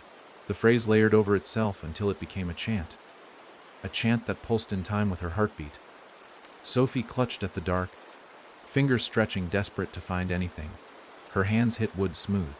Familiar, a door. She grabbed the handle, cold as ice. She twisted, locked. Her breath quickened, chest rising and falling in painful jerks. She slammed her fist against the wood, once, twice, 3 times. Before she froze. The knocks. She pulled her hand back. From the other side of the door came an answer. Knock, knock, knock. 4. Her blood turned to ice. Whoever, or whatever, stood beyond was waiting. The handle turned on its own. She staggered back as the door swung open. Light blood into the dark. Not the harsh light of day, not the flicker of lamps, but a low, golden glow, warm and wrong. Like the color of firelight just before smoke suffocates it. A figure stood silhouetted in the glow. At first, she thought it was her reflection again. It had her shape, her posture, her hair falling over its shoulders. But when it lifted its head, she saw its face. No eyes, no mouth. Just skin stretched smooth, stitched faintly at the edges like a poorly sewn mask. The faceless woman. But she wasn't still anymore. She was waiting. Her stitched face tilted, and one hand raised, curling fingers beckoning Sophie forward. Sophie shook her head violently. No.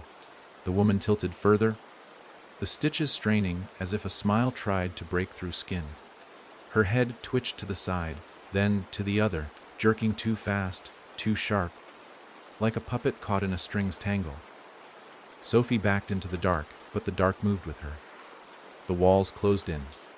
The floor tilted. She stumbled, and when she looked down, the wood beneath her feet was no longer wood. It was glass, and beneath the glass, faces. Hundreds of them. Pressing upward, mouths open, eyes wild. Hands slapped against the transparent floor, smearing blood, nails clawing desperately. She saw Mason's face, Daniel's, Lena's, and others she didn't know. Children, strangers. Her mother. Herself. They were trapped beneath her, drowning in the surface, screaming silently for release. The faceless woman stepped into the room. Each footfall rippled the glass, sending waves across the faces below. They twisted in pain, eyes rolling, mouths widening. The woman's hand reached out, and Sophie felt the pull. Not physical, not even emotional, something deeper. A tug on her very outline, as if her silhouette was loosening, lifting off her skin. She gasped, clutched her own arms, trying to hold herself in place. "Stop," she begged. "Stop!" The faceless woman didn't. Instead, she pressed her stitched head against Sophie's shoulder.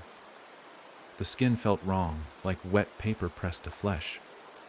Sophie tried to shove her away, but her hands slipped straight through, sinking into the woman's body like water.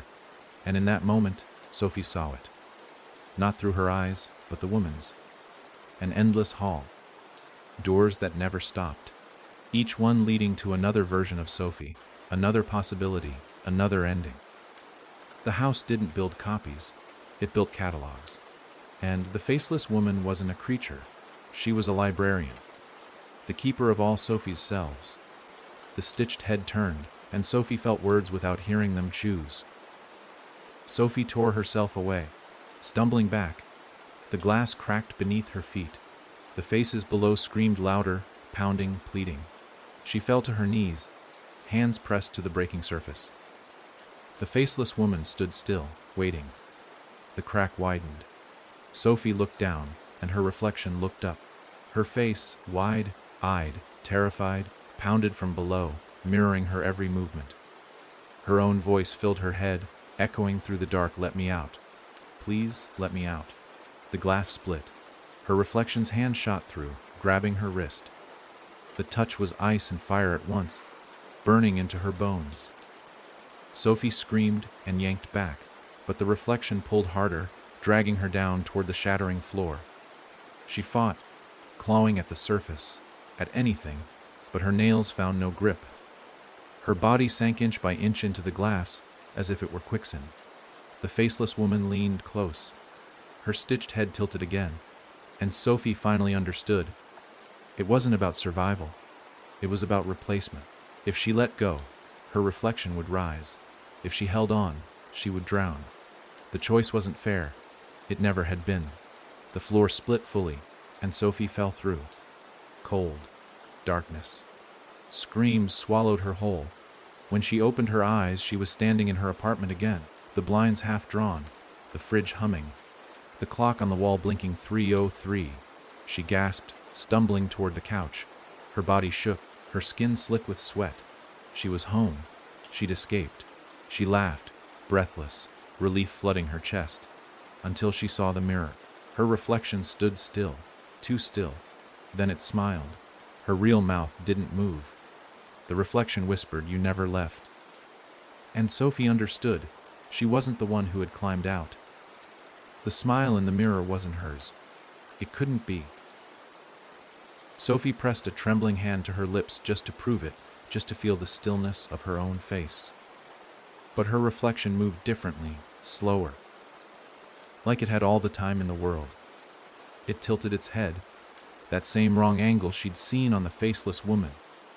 And when it raised its hand to the glass, Sophie's stomach twisted. The movement was too smooth, too deliberate, like it had been waiting for years just to make this gesture. "Stop," she whispered. The reflection's smile widened. Then its lips moved. Not in sync with hers, but forming words of their own.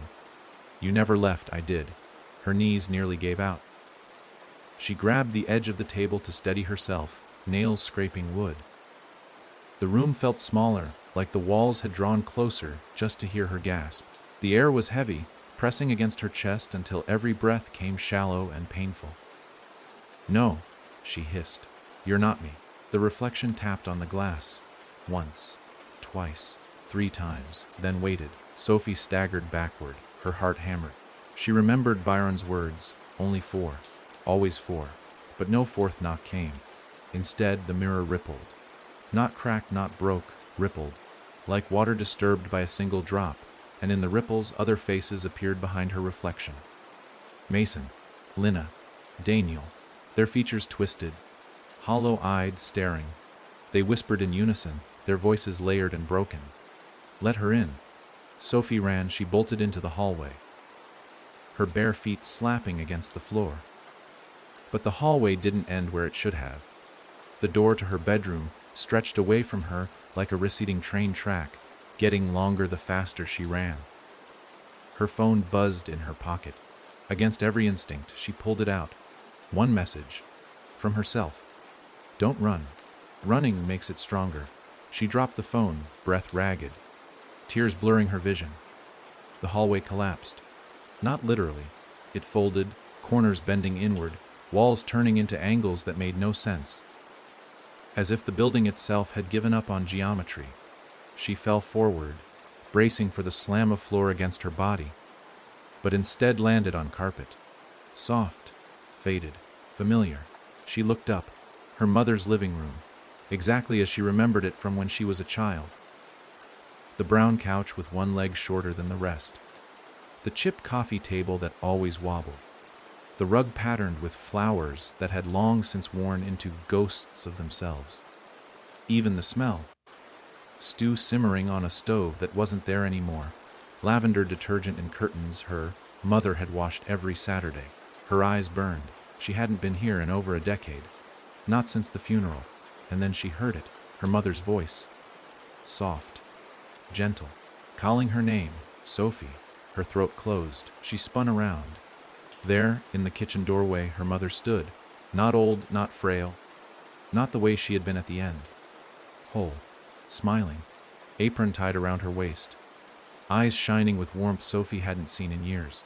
She stepped forward before she could stop herself. "Mom." The woman opened her arms. "It's all right, darling. You can rest now." Every muscle in Sophie's body screamed at her to run. She knew this wasn't real. Knew the house was speaking through her grief, dressing itself in her mother's skin. But she ached. God, she ached to believe it.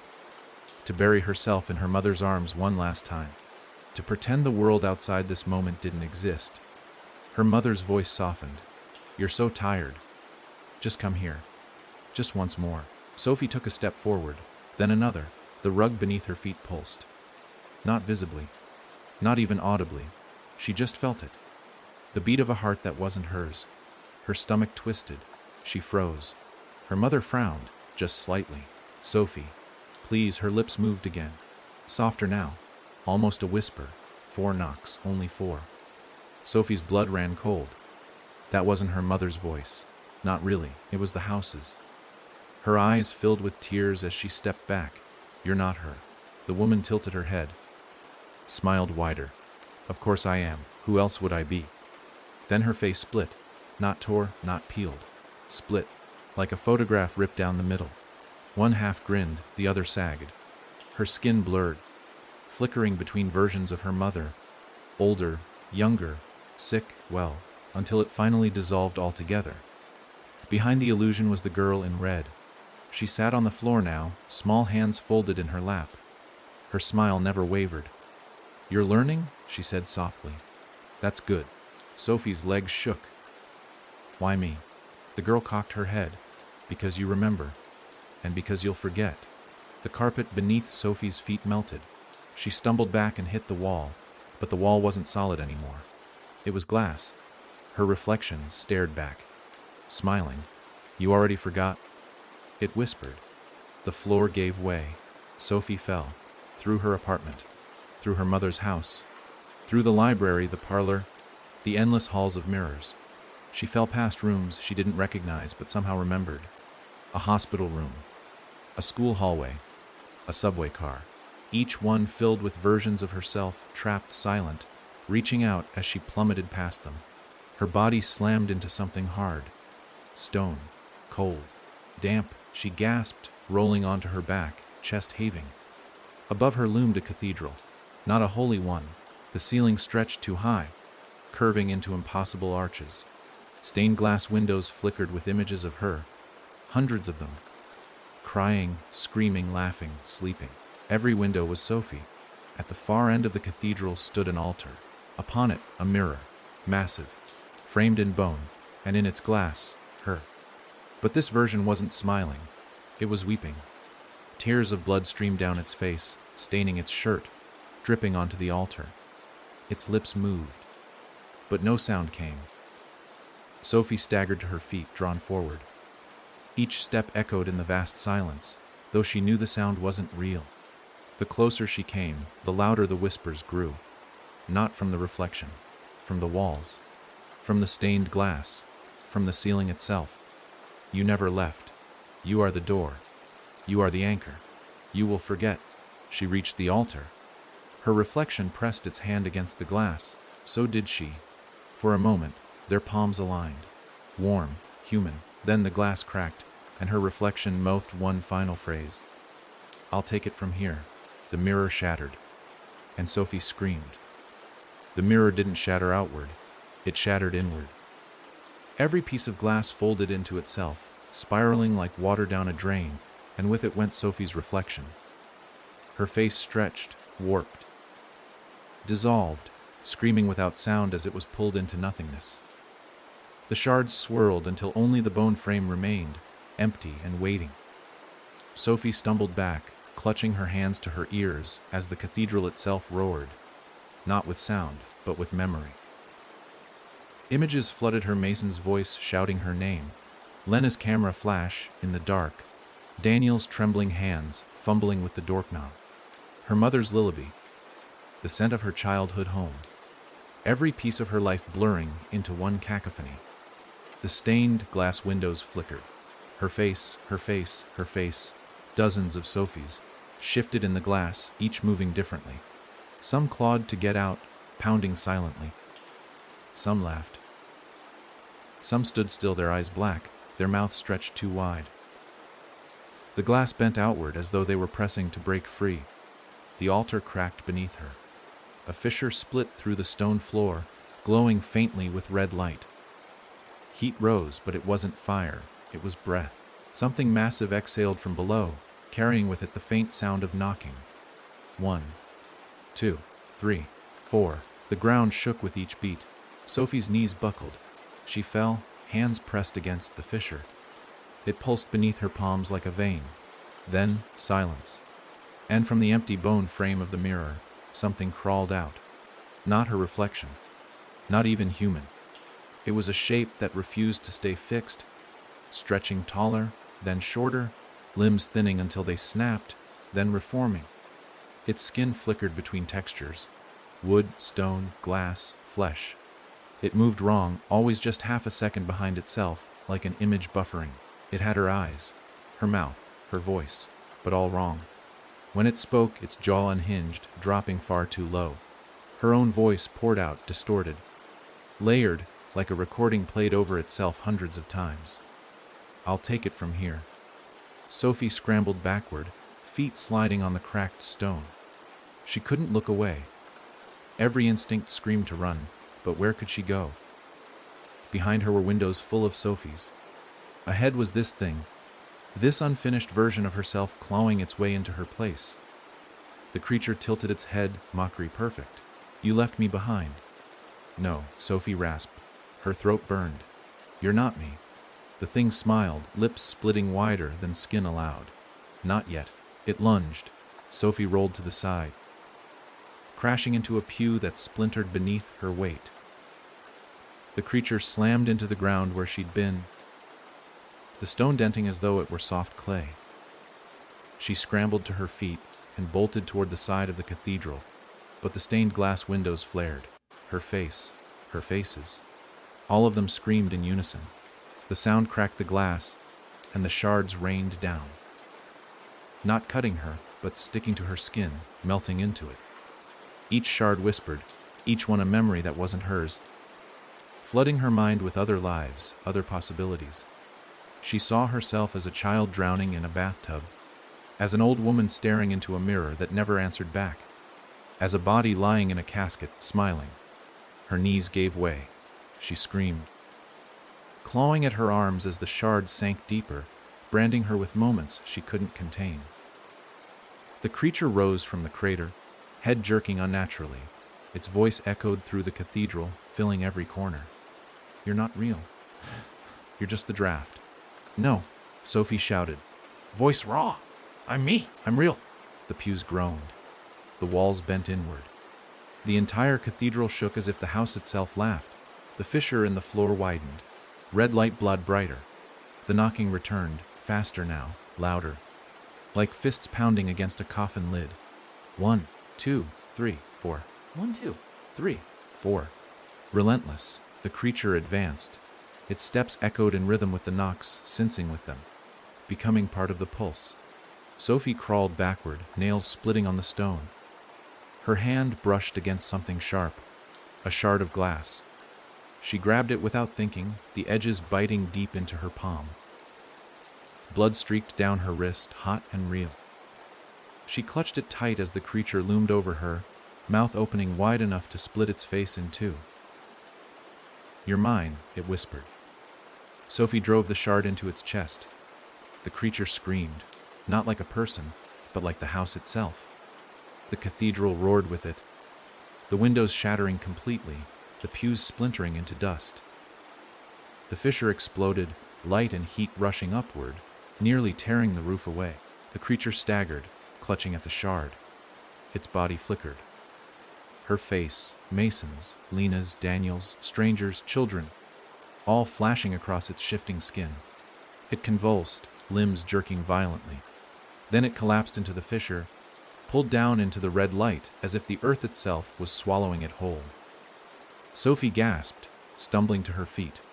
Her chest heaved, her palm bled. Her ears rang with the echo of that impossible scream. For a moment, there was silence. Then the bone frame of the mirror began to glow. Words carved themselves into the ivory, one by one. Yo-you Kane Lev, her knees buckled. Relief surged through her like water to a parched throat. She staggered forward, reaching for the frame, her bloodied hand trembling. But more words etched themselves. F-O-Suosi. She froze. Choose. She whispered. The fissure pulsed below her, light bleeding up through the cracks. From its depths she heard voices. Hundreds of them. Mason, Lena, Daniel, her mother, all of them. "Sophie," they cried. "Don't leave us, please. Don't forget us." Her chest ached. Tears streamed down her cheeks. The bone frame glowed brighter. Leave, and Farji, Stera and Rem Br. Her breath caught. The house wasn't offering freedom. It was offering erasure. To leave meant she would lose everything. Her friends, her memories, even herself. To stay meant she would keep it all, but at the cost of becoming another piece of the house. The voices rose, desperate, pleading. "Sophie, don't let us die here. Sophie, stay with us. Sophie, remember." The glow seared her vision. Her hand reached forward, trembling. The choice was hers. But either way, she would never be the same. The bone frame pulsed beneath Sophie's hand, warm now, as if alive. The words carved into it glowed faintly, waiting for her to decide. Leav, and Farget, Stai, and Rembar. Her chest burned with the weight of it. The voices below clawed at her ears. Mason, Lena, Daniel, her mother, pleading, begging, promising she wouldn't be alone if she chose them. The fissure beneath her feet beat like a heart, its rhythm sensing with her pulse, until she wasn't sure which belonged to her anymore. She closed her eyes, trying to steady her breath. Leaving meant escape, freedom, a chance at life, but it meant she'd wake up empty. The memories that made her, the people she had fought to save, the pain and love that tethered her, they'd dissolve like fog at sunrise. She'd step back into the world, hollow, another face in the crowd with no knowledge of what she'd lost. Staying meant keeping them. Every voice, every memory, every horror. But it also meant binding herself to this place. She would become part of the house, another story trapped in its halls, her face pressed against the mirrors for eternity. The bone frame burned hotter, urging her. The words flickered, insistent. Her trembling hand hovered over the glassless surface. The reflection that wasn't there seemed to lean closer anyway, and then another voice broke through. Not Mason's, not Lena's, not her mother's, her own. But not from her mouth, from the fissure. Don't choose, it whispered. Her eyes flew open. The light from below shifted. She saw herself in the cracks. Another Sophie, eyes wide. Face smeared with dirt and blood, hands reaching upward. Her mouth moved, frantic. They want you to choose, the other Sophie cried. That's the trap. Don't play their game. Don't pick either. Sophie staggered back from the frame, heart hammering. The bone words flickered violently, as if reacting to her hesitation. The cathedral groaned. The stained glass above shattered, raining shards that dissolved before they touched the ground. The fissure widened, splitting pews in half, tearing stone apart. From the depths rose not heat this time, but cold. A breath so frigid it burned her lungs. The other Sophie clung to the edge of the crack, eyes wild. Help me! Sophie dropped to her knees, reaching down. Their hands met, flesh to flesh, warm, solid, real. For the first time since the nightmare began, Sophie felt the grip of herself and knew it was not the house's trick. She pulled. The other Sophie screamed, feet kicking against the pull of the fissure. Something below had her, dragging her back, nails scraping stone. Their hands slipped once, twice, but Sophie refused to let go. Her muscles burned, veins standing out in her arms as she hauled with everything left in her. With one final wrench, she pulled the other Sophie free. They collapsed on the floor, both gasping, trembling. For a long moment, they just stared at each other. Identical. Every freckle, every scar, every strand of hair the same. But one detail was different. The other Sophie's eyes, they were older, tired in a way that went beyond sleepless nights. She had seen more than Sophie had. She had been here longer. You're me, Sophie whispered. The other nodded weakly. One of you, one of many. I made the choice. I stayed. I remembered. Her stomach dropped. And you, I became part of it. The other Sophie's voice cracked. But I found a way to slip. A crack between rooms. It's been waiting for you to come back. It needs you to pick. Because if you do, it wins. It writes you in permanently. No more cracks. No more escapes. The bone frame glowed hotter now, so bright the letters seared into Sophie's vision, even when she looked away. Kuos. Kuos. The voice of the house joined in. A low growl that rattled the cathedral walls, repeating the word until it became a command. Sophie clutched her double's hand, grounding herself in the only anchor she had. Then what do we do? The other Sophie's eyes darted to the fissure. The knocking had returned. Louder, faster, desperate. Break it, she said. Sophie froze. Break what? The other's grip tightened. The house, the mirror, the choice, all of it. Don't pick. Destroy it. The ground shook harder. The bone frame cracked, spiderweb lines splitting across its surface. The glow faltered, then flared again, furious. The house roared. The stained glass windows screamed with all the trapped faces, their mouths open in silent agony. The creature that had been Sophie earlier clawed its way from the fissure.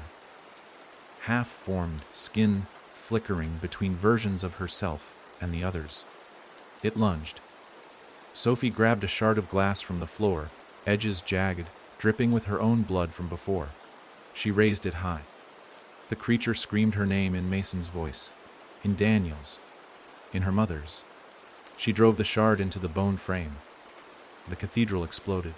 Light and shadow burst outward, colliding with each other in a storm that tore the walls apart.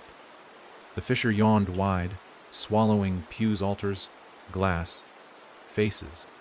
The creature shrieked as it was dragged into the void, its form unraveling into smoke. The other Sophie clung to her, holding tight as the floor crumbled beneath them. The bone frame shattered completely. The words burned out, leaving only ash. And then, silence. The cathedral was gone. Sophie opened her eyes. She was standing in her apartment. Daylight. Her clock read 7:00 a.m. The world was still. Ordinary. Her heart hammered in disbelief. She touched the walls. Solid. The floor. Steady. The mirror in her hallway hung intact, reflecting nothing strange. She turned to the kitchen and froze. At the table sat the other Sophie, older eyes. Tired, but real. She smiled faintly. We broke it. For now. Sophie's breath caught. For now. The other's smile faded. She glanced at the mirror. Its surface rippled. Just once. Enough to prove it wasn't gone. The girl in red appeared behind the glass. Small hands folded in her lap, her smile patient. And her whisper filled the apartment, soft as ever, you never left. The girl in red didn't move. She didn't need to. Her smile was enough. It wasn't a child's smile, not really. It was too patient, too fixed, as though she had practiced it for centuries until it became part of her face. The ripples in the mirror spread outward in slow waves, as if the glass itself were breathing. Sophie couldn't look away. Her throat tightened. Her skin prickled with cold, and she knew that if she stood there for too long, the mirror would reach for her, drag her back, undo everything she had fought for. The other Sophie, the one with older eyes, was already watching. Her face was pale but steady, as though she had been through this before. Maybe she had. Maybe she had lived this moment 100 times. She'll wait, the other said quietly. She always waits. Sophie turned toward her double, voice cracking. What is she? The older Sophie tilted her head, mirroring the girl in the glass without realizing it, the keeper. The seed. She's not just in the house. She is the house. Every room, every mirror, every face you've seen, it all starts with her. Sophie shook her head. She's just a child. No. The other's eyes darkened. She never was. The mirror rippled again. The girl's smile widened. Her lips moved, soundless, but Sophie heard the words anyway, vibrating inside her skull. Choose. Choose. Choose. The older Sophie stood, her hands trembling though her voice stayed calm. You can't listen. If you answer her, if you let her pull you into dialogue, she'll have you again. That's how she works. She doesn't force. She invites. And once you accept, even with silence, you belong. Sophie pressed her fists to her ears, but the voice was already inside her head, skipping through her thoughts like stones across water. She tried to focus on anything else. The ticking of her clock, the creak of the floorboards, the faint hum of the fridge, but every sound bent around those words, reshaping into choose, choose, choose. Her chest clenched. How do we stop her? The other Sophie looked at the mirror. We don't. You can't kill the house any more than you can kill a memory. But you can starve it. You can deny it what it wants. And what does it want? The older Sophie stepped closer, lowering her voice. You, the mirror groaned, a low, guttural sound like glass flexing under pressure. Cracks spidered across its surface, but instead of breaking, the fractures opened like veins, glowing faintly. The girl's small hand pressed against the inside of the glass. Sophie stumbled back. The other Sophie caught her arm. Her grip was strong, too strong. Sophie tried to pull away, but her double's fingers dug in. You can't run, the older said. Her voice was calm, but her eyes burned with desperation. If you run, she'll follow you into every corner of your life. You'll think you escaped, but she'll always be in the reflection, always waiting. Sophie's skin crawled. What are you saying? The older Sophie leaned close. Her breath was cold. You have to go back. The words struck like a blade. Sophie pulled harder, finally breaking free. No, I won't. I broke it. I broke the house! The other's face twisted. You think that was the house? That cathedral, that mirror, that was just one room, one layer. She lets you believe you've won, because that's how she keeps you. She gives you endings, over and over, until you're too tired to fight. And then she writes you in. Sophie's knees weakened. She backed against the wall, shaking her head. No, I can't go back. I won't. The mirror groaned louder. The girl in red pressed her other hand against the glass, leaning forward. Her eyes glowed faintly now, pale white like the washed out faces Sophie had seen before. And then the mirror knocked. 4 times. Sophie's breath caught in her throat. The sound was hollow, patient, final. The other Sophie stared at the mirror, her face unreadable. "She's calling for you." "I'm not answering," Sophie whispered. The older turned to her, eye sharp, voice low. "If you don't, I will." Sophie froze. "What?" The older Sophie stepped toward the mirror. Her body trembled, but her hands were steady. "I've been here longer. I've carried more. If one of us has to answer, it should be me." Sophie's heart pounded. She grabbed her double's arm, pulling her back. "No, don't." The older's eyes softened, the wariness in them deeper than Sophie had ever seen in her own reflection. "You don't understand. She doesn't want me anymore. She wants you. I'm already written. I've been through this loop more times than I can count. But you're still fresh. You still believe in escape. That makes you valuable." The girl in red tilted her head, watching them. Her smile stretched, revealing teeth now. Too sharp, too many. The older Sophie raised her hand to the glass. Sophie panicked. She lunged, grabbing her double's wrist, yanking it back before her skin could touch the surface. The two struggled, grappling with identical strength, identical desperation. It was like fighting herself. Every move countered, every push mirrored. The mirror knocked again, 4 times. Louder. The apartment shook. Dust rained from the ceiling. The lights flickered and died. In the dark, Sophie's voice filled the room, dozens of versions of it layered and broken. "Choose, choose, choose." The older Sophie's eyes gleamed in the glow of the mirror. "If you don't pick, she'll take both of us." "Then let her," Sophie cried. The mirror cracked wider. A hand slipped through, not a child's, not a woman's, but something in between. Pale, long-fingered, nails blackened. It reached, searching blindly. The older Sophie twisted in her grip, tearing free. She pressed her palm to the mirror. The glass swallowed her hand instantly, pulling her in up to the elbow. She didn't scream. She didn't fight. Sophie grabbed her shoulder, pulling, but the older shook her head. "Run." "No." "Run."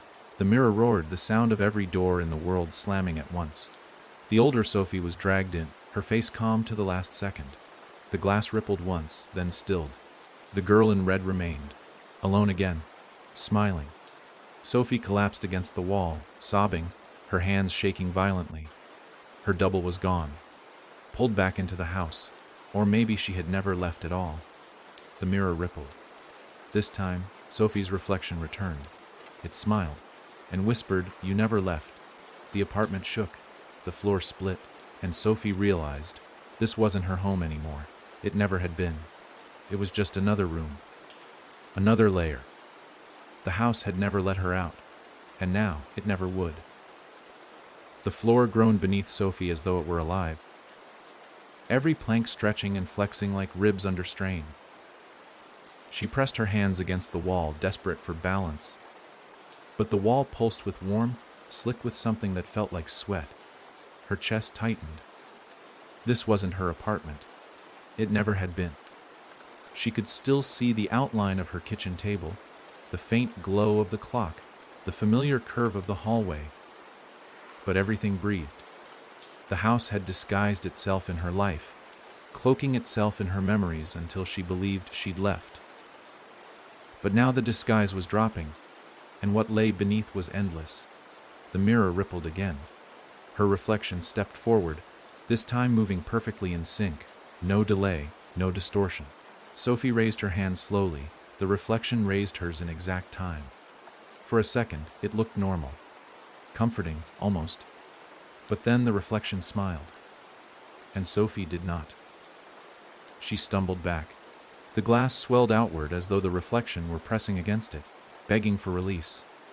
The girl in red appeared faintly behind the reflection, sitting cross-legged, small hands folded, her smile unchanging. Together, they whispered, "You never left." Sophie clutched her head, rocking on her heels. The whisper wasn't sound anymore. It was inside her bones, vibrating through her marrow.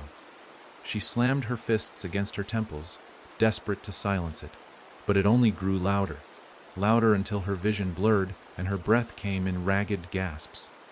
The walls twisted, peeling back like pages torn from a book. Her apartment unraveled in strips, revealing a black corridor behind every surface. The clock blinked, stuttered, then split down the middle, spilling light like blood.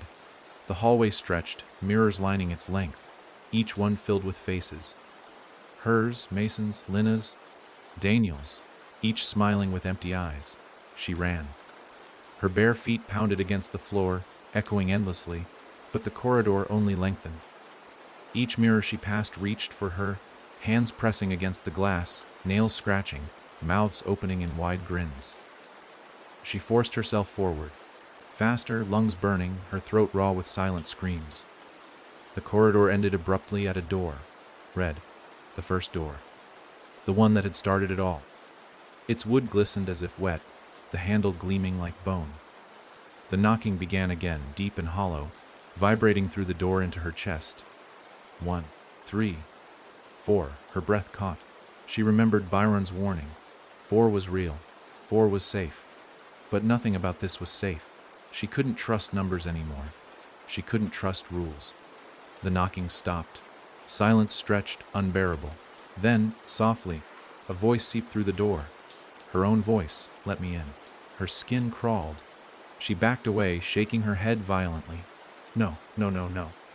The voice grew stronger. "Please, I've been waiting. I'm so tired out here. Just open the door."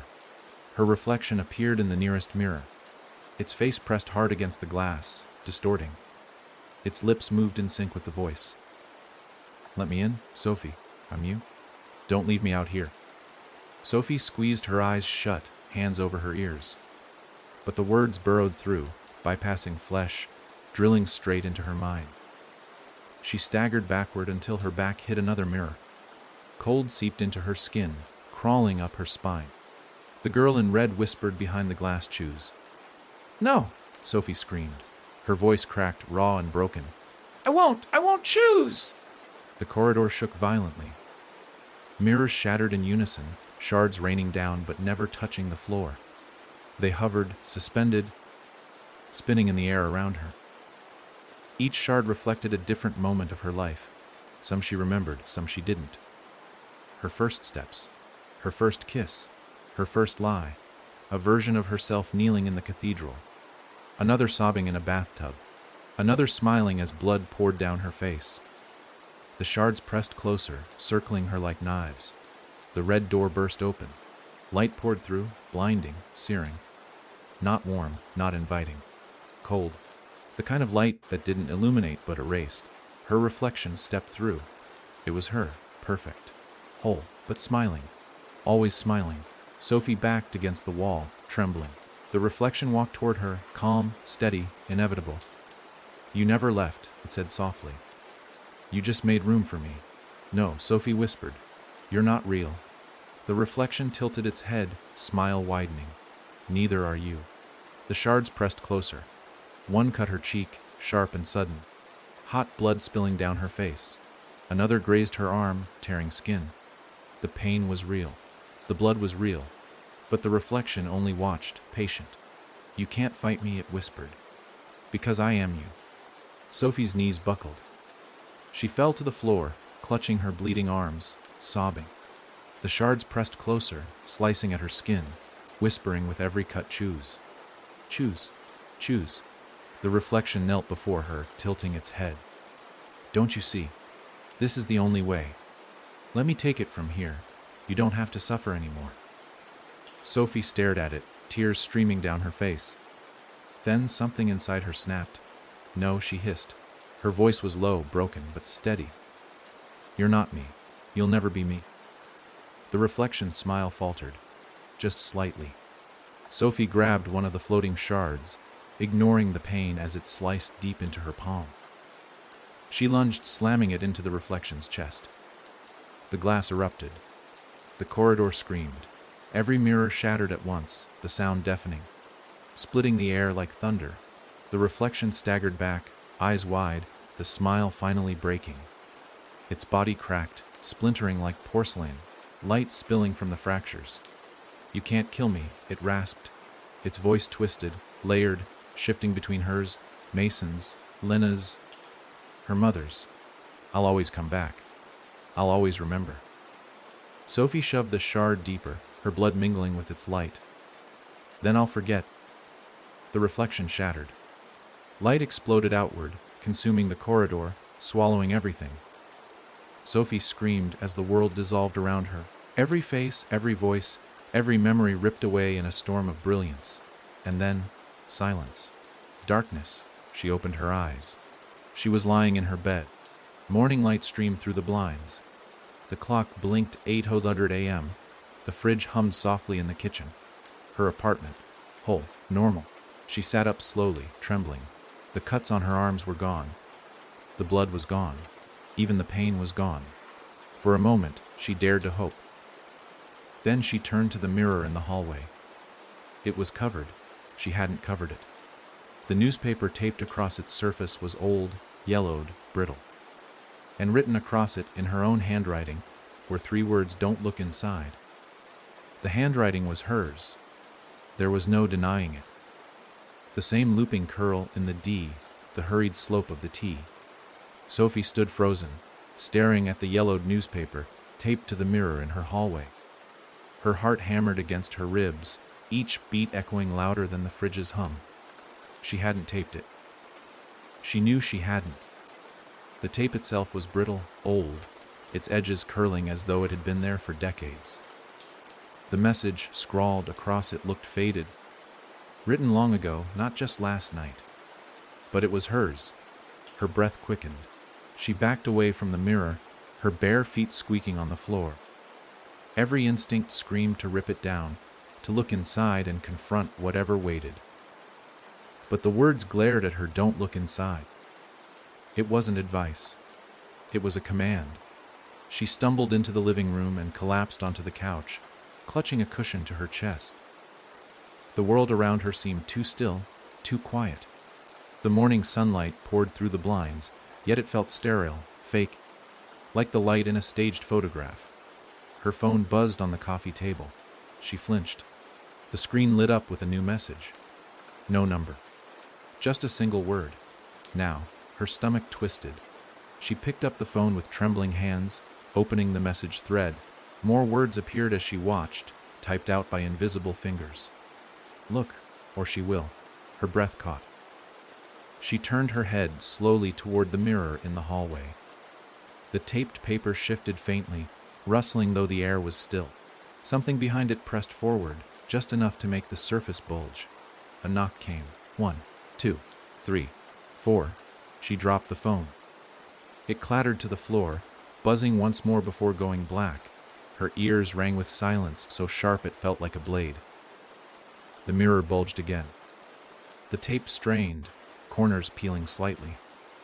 She swore she saw the outline of fingers pressing against the newspaper from the other side. Sophie staggered to her feet, every nerve on fire. "No," she whispered. "I'm not playing your game." The hallway darkened. Shadows thickened unnaturally, swallowing the sunlight. The fridge's hum died. The clock on the wall stopped. The entire apartment held its breath. The knock came again, 4 times. This time louder. The glass beneath the newspaper cracked faintly, lines spreading outward like veins. Her legs trembled. She wanted to run, to flee into the street, to never look back. But the words burned in her head. "Look, or she will," her double. The older Sophie. The one who had been dragged back. Her throat tightened. If she didn't look, maybe she would. Maybe the house wasn't giving her a choice at all. Her hand moved before her mind could stop it. Fingers shook as they reached for the brittle tape. She peeled one corner, the paper tearing with a dry hiss. She froze, breath caught, then ripped the rest down in one violent motion. The newspaper fluttered to the floor. The mirror stood bare, and it showed nothing, no reflection, no apartment behind her, just blackness. Her chest rose and fell in jagged bursts. She stepped closer, heart hammering so loudly she thought it might shatter the glass itself. She raised her hands slowly, reaching out. The mirror was ice beneath her fingertips, and then her reflection appeared. But it wasn't her. Not now, not this age. It was her as a child, 7 years old. Hair cut unevenly, a red ribbon tied clumsily at the side. Her small face was pale, her eyes too wide. She stared up at Sophie, lips trembling. Sophie's knees weakened. No, the child pressed her hands to the glass. Her mouth moved, no sound. Sophie leaned closer, straining to hear. The child's lips formed the words clearly this time. Don't grow up. The lights flickered back on. The fridge hummed. The clock ticked forward. The apartment breathed again, but the mirror rippled, and the child Sophie began to scream. Her mouth opened impossibly wide, her voice tearing through the room like metal scraping glass. Sophie staggered back, clutching her ears, but the sound wasn't outside. It was inside her skull. The scream carried with it flashes of memory that weren't hers, a hospital bed, a graveyard. Hands pulling her into the dark. The weight of future she hadn't yet lived crashed down on her. The child slammed her fists against the glass, cracking it further. With each blow, the scream grew louder, splitting into layers, as though dozens of children screamed together. The glass shattered, but the shards didn't fall. They hung in the air, spinning slowly. Each shard held a different version of her as a child, laughing, crying, bleeding, drowning. They hovered around her, their voices whispering in unison, "Don't grow up. Don't grow up. Don't grow up." Sophie collapsed to her knees, sobbing, clutching her head. Stop! Please stop! The shards pressed closer, surrounding her in a halo of fractured childhood. The whispers grew more insistent, sharper, digging into her skull. And then the girl in red appeared among them. She stood barefoot on the carpet, her smile as patient as ever, her eyes glowing faintly.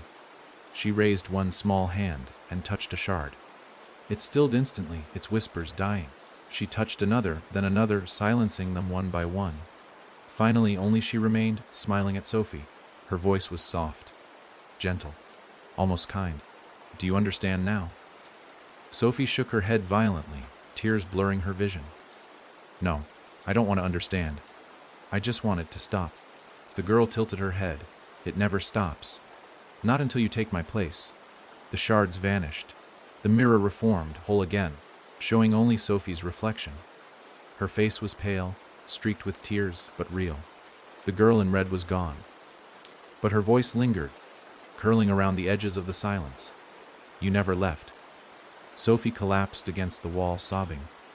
Her body shook violently, her mind unraveling. She didn't know how much longer she could fight. She didn't even know if she was fighting the house anymore, or herself. Her phone buzzed on the floor. She looked down through blurred eyes. One new message, from her own number. "Room 3 awaits." The message glared up at her from the phone screen. "Room 3 awaits." The letters pulsed faintly, like a heartbeat trapped behind glass. Sophie's hands trembled as she picked up the device, her fingers slick with sweat. She wanted to throw it, to smash it against the wall and silence whatever force kept reaching her.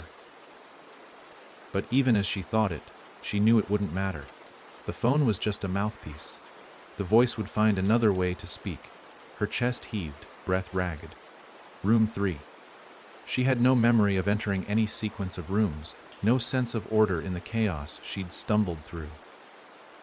But the words felt final, inevitable, as though they'd been waiting for her to read them. The mirror in the hallway rippled again. This time no face appeared, only numbers. 1, 2, 3. They burned across the glass in red light, fading in and out like signals from some invisible source. Sophie staggered to her feet, heart racing. "No," she whispered. "Not again. I won't play your game." But the apartment was already changing. The walls trembled. The blinds rattled though there was no wind. The fridge groaned, bending inward as though squeezed by invisible hands. The clock spun wildly, its numbers blurring into a red smear. The phone buzzed in her hand again. "You're already here." The floor dropped. Her stomach lurched as the apartment vanished beneath her feet.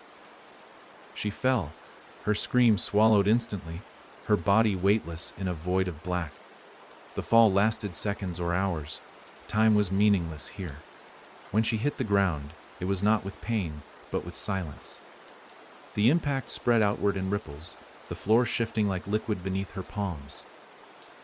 When she looked up, she was standing in a long, narrow hallway. This one was not lined with mirrors. It was lined with doors, all identical, all numbered, 1 through 12. The wood was dark, polished, the gleaming as though freshly oiled. The numbers were carved into brass plates, each one glowing faintly. The air smelled faintly of smoke, as if the wood itself was burning beneath the surface. Sophie's skin prickled. She didn't move. The hallway hummed, a low vibration that seemed to come from beneath the doors. Faint whispers drifted through, too soft to understand, but layered, overlapping. She pressed her hand to the wall. It throbbed like a pulse. Her phone buzzed again. She raised it with shaking hands. Room 3 awaits. Her eyes darted down the hall.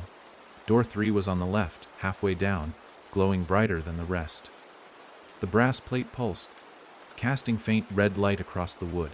She clutched the phone tight, whispering to herself, Don't go. It's a trap." But her feet moved anyway.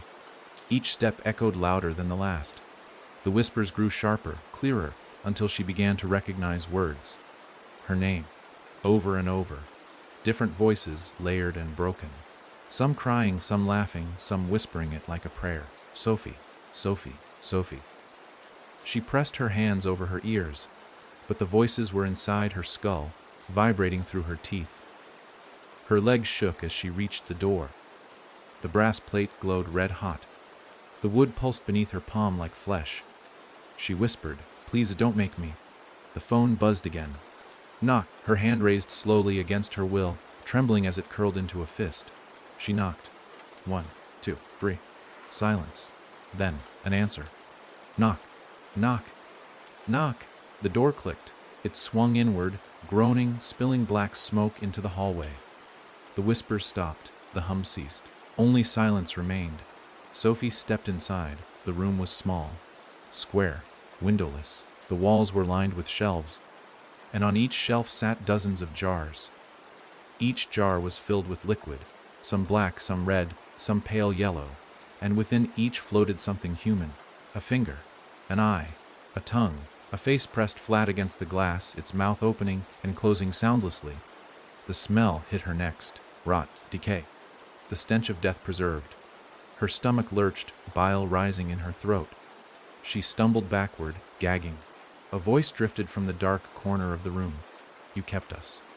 Sophie froze. From the shadows stepped a figure. At first, she thought it was Mason. The shape was right, the height, the way his shoulders slumped. But when he stepped closer, the truth clawed at her. His skin was patchwork, stitched together from different textures, different tones. His eyes didn't match, one brown, one green. His mouth was soon crooked, lips torn. It wasn't Mason. It wasn't anyone. It was many. The figure tilted its head. "We are what you left behind."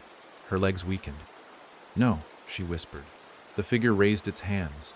Dozens of voices spilled from its mouth, all overlapping. Daniel, Lena, her mother, herself. "You carry us. You remember us. That makes you the vessel. Room 3 is yours." The jars rattled on the shelves. The faces within pressed harder against the glass. Mouths opening in wide screams Sophie couldn't hear but felt. She clutched her ears, sobbing. "I didn't ask for this!" The figure stepped closer. Its skin rippled, shifting into her own face. Perfect. Smiling. "You didn't ask. You were chosen." Her phone buzzed in her pocket. She pulled it out with trembling hands. One final message. Break the jar. Her eyes darted to the shelves. One jar glowed faintly. Inside floated her own face, pale and still, eyes closed. Her breath caught. No. The figure tilted its head, smiling with her lips. "Break it. Free yourself. Or stay. Forever." Her knees shook as she staggered to the shelf. She reached out, hand trembling. The glass was warm, pulsing faintly like a heartbeat. Her reflection's eyes snapped open, staring at her from inside the liquid. Her phone buzzed. Choose. She lifted the jar, and it began to crack. The jar quivered in Sophie's hands, the liquid inside sloshing thickly against the glass. Her own face stared back at her through the distorted surface. Pale, hollow-eyed, mouth slightly open, as though it had been caught mid-breath. The warmth of the jar seeped into her skin, pulsing rhythmically, sensing with her heartbeat. She wanted to drop it, to let it shatter on the floor and be done with it, but something in the jar pulled at her. A weight. A gravity. Like it didn't just hold her reflection, it held her. The figure that wore her face stood perfectly still in the corner of the room, its smile stretching unnaturally wide. The jars rattled softly on their shelves, their contents shifting, eyes opening and closing as though all the trapped fragments were awake now, listening. Sophie's throat tightened. What happens if I break it? The figure tilted its head. Its voice was hers, but layered with others, echoing. You'll find out. Her phone buzzed in her pocket. With shaking fingers, she pulled it out. One line of text glowed on the screen: break it, or it breaks you. Her palms slicked with sweat. The jar slipped slightly, and the crack already etched into its side deepened. A hairline fracture spread like a spiderweb. A faint hiss seeped from it. The sound of liquid leaking, the sound of something escaping. She staggered back. No, I can't. The jars rattled harder. The shelves groaned.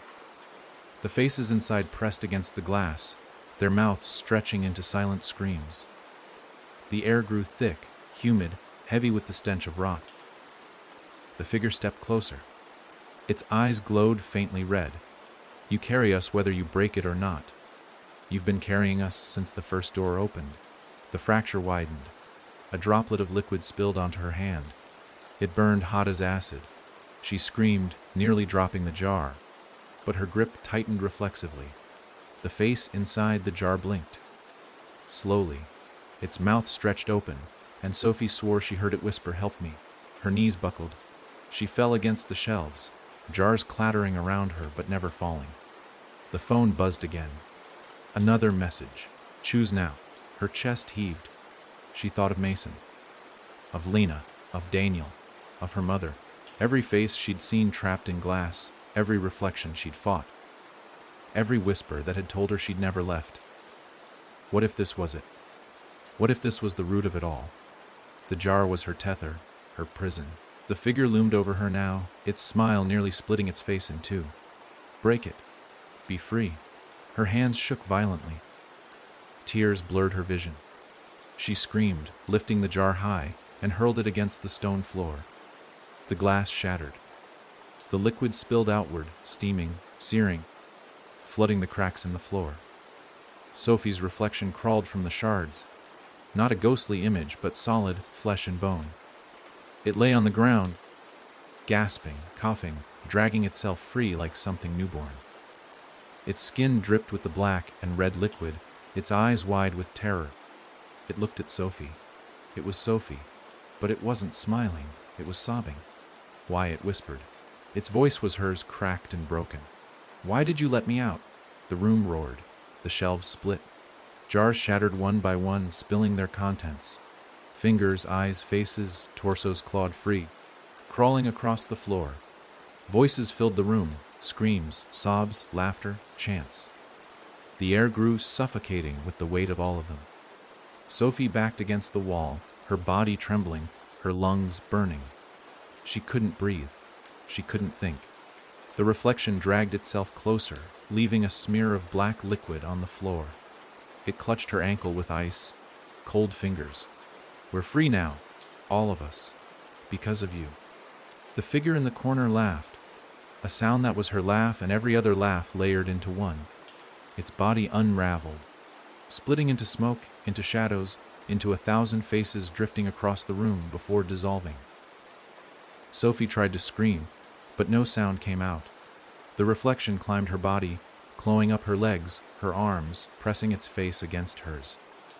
Its tears mingled with hers, its mouth open, teeth chattering. Switch, it whispered.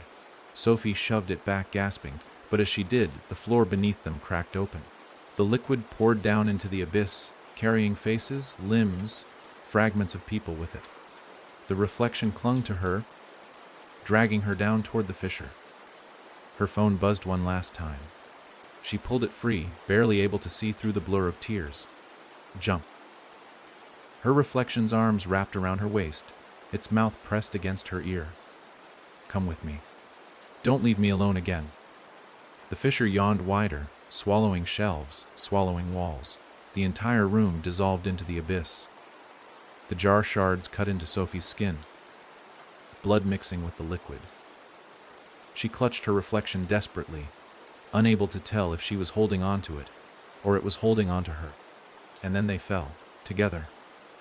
The plunge was endless, a spiral of black and red, faces screaming past them, hands clawing from the walls of the abyss. Sophie clung tighter, eyes squeezed shut, her voice breaking. Please, please, let it end. Let it end. The reflection whispered back, its voice fading. It never ends. They hit the ground, silence. Sophie opened her eyes. She was standing in a new room. This one was vast, cathedral-like again, but not made of stone. The walls were mirrors. Floor to ceiling, endless mirrors, all reflecting her, her reflection, the faces she'd freed, all tangled together. The ceiling stretched out of sight, a void of darkness. The floor was black glass, reflecting the infinite above. Her reflection stood beside her, identical now, no longer sobbing. Its face was calm, serene. It turned to her and whispered, "Welcome to room 4." The words sank into Sophie's chest, like ice water. Welcome to room 4. Her reflection didn't smile, didn't frown. It simply stood there, hands clasped loosely in front of it, as if the announcement required no further explanation. The silence in the chamber pressed against her ears, so heavy she swore she could hear the blood rushing in her veins. She turned in a slow circle. The room was vast, impossibly so, with no visible end.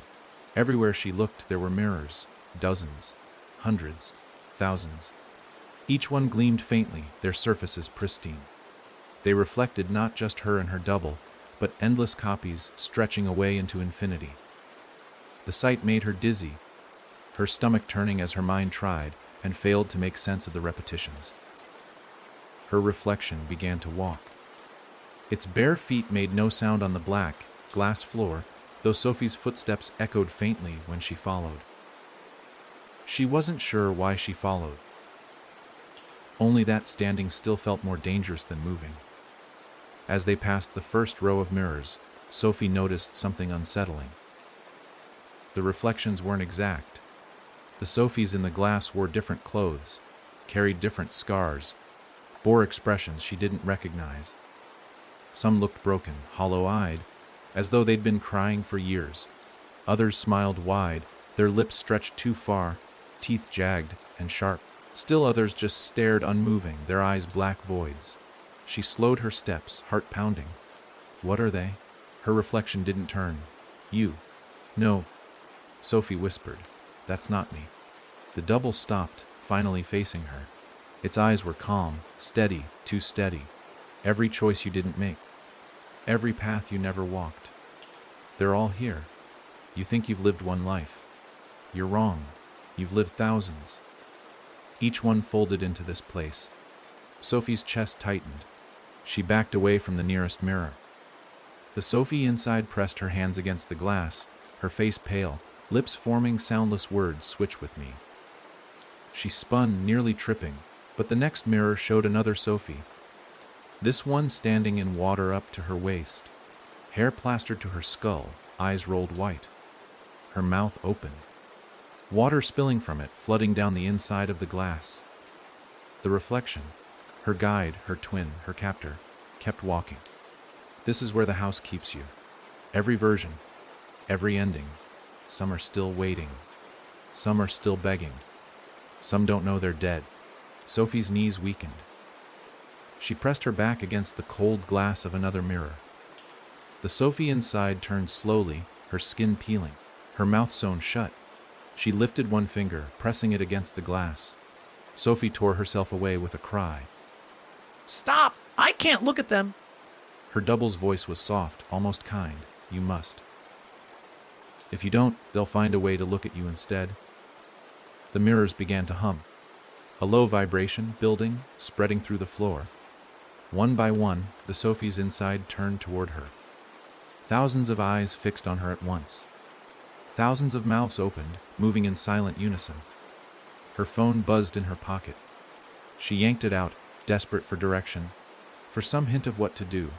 The screen glowed with a single line. Find the true one. Her breath caught. She looked at the text, then at the endless mirrors, the endless copies, the endless lives. What does that mean? She whispered.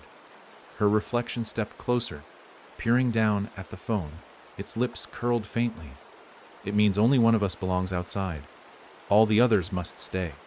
The buzzing in the mirrors grew louder. The silent mouths began to move faster until faint whispers filled the chamber. Sophie's name. Over and over. Pleading. Threatening. Promising. Sophie. Sophie. Sophie. Her head pounded. She clutched her temples, falling to her knees. I can't. How am I supposed to know which one is real? Her reflection crouched in front of her, tilting its head. You already know. You've always known. The question is, do you want it to be you? Her stomach dropped. She looked up into her double's eyes. They were steady, calm, too calm. A thought clawed at her. What if I'm not the real one? What if I've been the wrong Sophie all along? The mirrors shook violently. Cracks spidered across some of their surfaces. Hands burst through, clawing, reaching for her. Some were child-sized. Some were old, frail. Some were monstrous. They grasped the air, their voices rising in a deafening chorus. Switch with me. Take me out. You don't deserve it. You don't belong. Sophie screamed, stumbling backward. Her reflection grabbed her wrist, yanking her to her feet. Run. They bolted down the endless hall of mirrors, the floor splintering beneath them, shards of black glass flying into the air. The hands clawed through the mirrors, scraping her arms, her face, leaving trails of blood. The whispers chased her, louder, louder, until they merged into a single command. Choose, choose, choose. She tripped. The floor cracked beneath her, opening into a pit of darkness. She dangled on the edge, her reflection pulling her back. For one terrifying moment, their faces were inches apart. Her reflection's lips moved. You know I'm the real one. Sophie's heart nearly stopped. No, she gasped. No, you're lying. Her reflection's smile was faint, almost sad. Then prove it. The pit swallowed them both. She hit the ground hard, the impact knocking the breath from her chest. She rolled onto her back, gasping, her body aching. The chamber of mirrors was gone. She was in a single room. Small, square. A single mirror stood in front of her, and inside it herself. Just one. No duplicates. No distortions. Her reflection stared at her calmly. Its lips moved in sync with hers as she whispered, "Is it me?" Then the reflection spoke on its own. You never left. The glass cracked. The single mirror fractured with a sound like ice splitting on a frozen lake, long cracks running outward from the center. Sophie stumbled back, her pulse pounding in her ears. She half expected the glass to collapse and rain down shards, but it didn't break fully. Instead, the cracks spread slowly, deliberately, like veins crawling across the surface. Her reflection remained intact within the glass. It hadn't shattered into fragments. It stood tall, steady, its gaze locked on her. Calm, patient, almost merciful. Sophie's breath trembled in her chest. Please, she whispered. Tell me what you want from me. The reflection tilted its head, lips curling faintly. Then it raised a hand and pressed its palm to the glass. Sophie felt her own hand twitch, as though pulled by an invisible thread. Against her will, she lifted it and mirrored the gesture, pressing her palm to the same spot. The glass pulsed warm beneath her skin. For a split second, she swore she felt another palm pressing back. Her reflection whispered, though its lips didn't move, "You are not the true one." Her stomach dropped. She jerked her hand away, but the warmth clung to her skin, spreading through her arm like a fever. She staggered backward, clutching at the heat crawling under her flesh. The mirror cracked louder, splintering again. A fissure opened in the center, a black line spreading outward like a mouth. From deep within came a low hum, steady, rhythmic, like a heartbeat amplified through stone. Her phone buzzed in her pocket. She pulled it out with trembling fingers to side. Her throat tightened. I don't know how. She screamed at the empty room. I don't know who's real. I don't know who I am anymore. The reflection's calm face flickered. Just once. For a heartbeat, its eyes turned black, its lips stretched too wide. Then it was steady again, serene. It raised its other hand and knocked against the inside of the glass. 1, 2, 3, 4. The sound echoed through the room, vibrating in her bones. Sophie fell to her knees, sobbing. Every rule she'd been given, every warning she'd heard, none of it mattered anymore. Fort Knox was supposed to be safe, supposed to be real, but the rules bent whenever the house wanted them to. She couldn't trust anything, not even herself. Her reflection crouched in the glass, meeting her at eye level. For the first time, its expression shifted. It looked sad. Its lips moved slowly. If you don't choose, she will. Sophie froze. The words burrowed into her chest. She, Sophie whispered hoarsely. The reflection tilted its head, and behind it, faint but clear, the girl in red appeared. Her small hands rested neatly in her lap, her smile unwavering. Sophie staggered backward, shaking her head violently. No, not her again. Leave me alone. The girl leaned forward, pressing her tiny hand against the back of Sophie's reflection. The reflection's calm expression faltered again, mouth opening in a silent scream as cracks spread across its body like porcelain breaking. Sophie screamed too, clutching her head, collapsing onto the cold floor. The hum from the mirror grew louder, turning into a roar that filled the entire room. Her phone buzzed one last time. She barely managed to lift it, her vision blurring. The message burned across the screen. Only one leaves.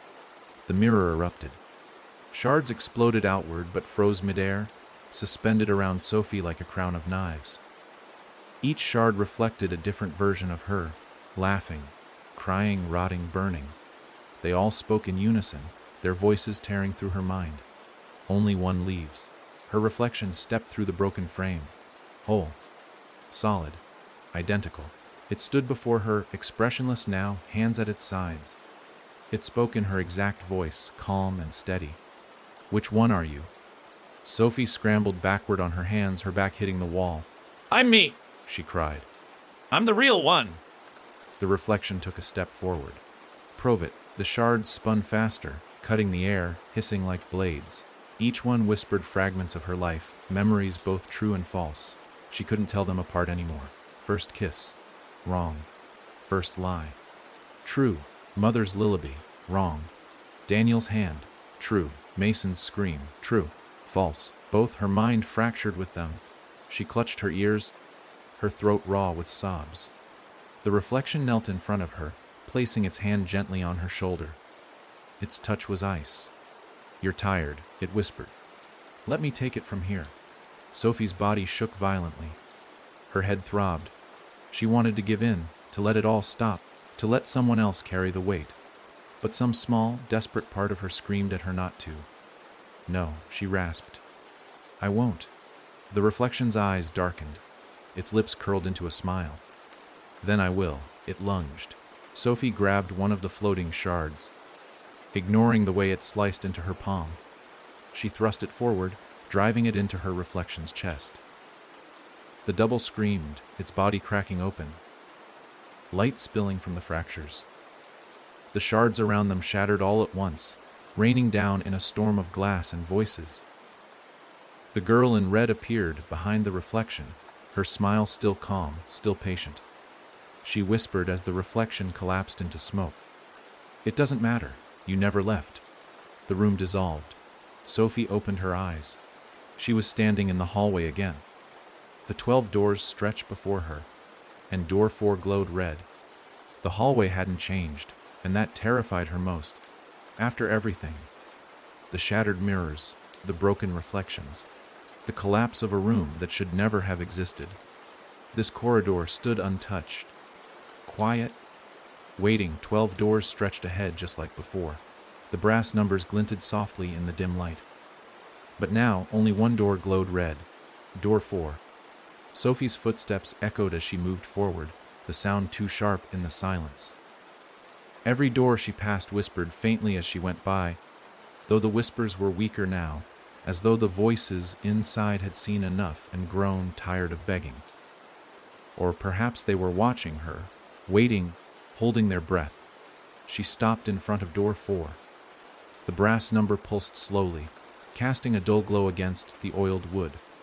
It felt different now. Not inviting. Not warning. It felt inevitable. Her phone buzzed. She didn't bother checking it. She already knew what it said. She reached for the handle, her fingers shaking. As soon as she touched it, the door opened on its own. Darkness greeted her, but it wasn't empty. She could feel something breathing just inside. Not in a monstrous way, not ragged or loud, just calm, controlled, steady. Like someone had been sitting in the dark for a long time, waiting for her. Sophie stepped inside. The door closed silently behind her. The air was warm and dry, the smell of dust thick in her nose. She blinked several times, her eyes struggling to adjust. Slowly, shapes began to form. A chair, a table. A single lamp that flickered to life the moment she looked at it. And a person sitting in the chair, their face hidden behind a veil of shadow. She froze. "Who are you?" The figure leaned forward. The light caught their features, and Sophie's breath caught in her throat. It was her. Not a reflection, not a version. Her. Older. Tired. The hair was streaked with gray.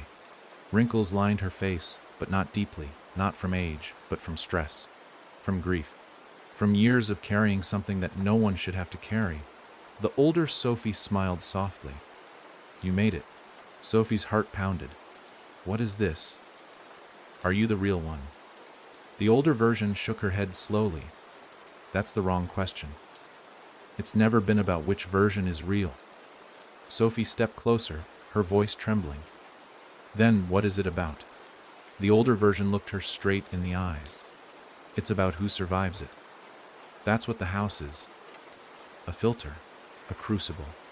It takes you, all of you, and it finds the version that can live with what it knows."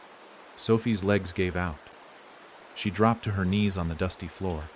"I don't want this. I never wanted this." "I know," her older self said, voice heavy. "None of us did, but that doesn't matter. You're here now, and the house is almost done with you." The words chilled her. Almost. The lamp flickered again. Shadows twisted at the edges of the room. Older Sophie sighed and reached into her coat pocket. She pulled out something small and metallic. A key. Sophie stared at it. "What's that open?" Her older self didn't answer right away. She stood slowly, her joints creaking with effort, and crossed the room to a wall that hadn't been there seconds ago. It now held a door, small, unmarked, unlike the others in the hallway. She inserted the key into the lock. "It's not about choosing which Sophie is real," the older version said. "It's about choosing whether you go forward or you go back." Sophie rose shakily to her feet. "Go back to what?"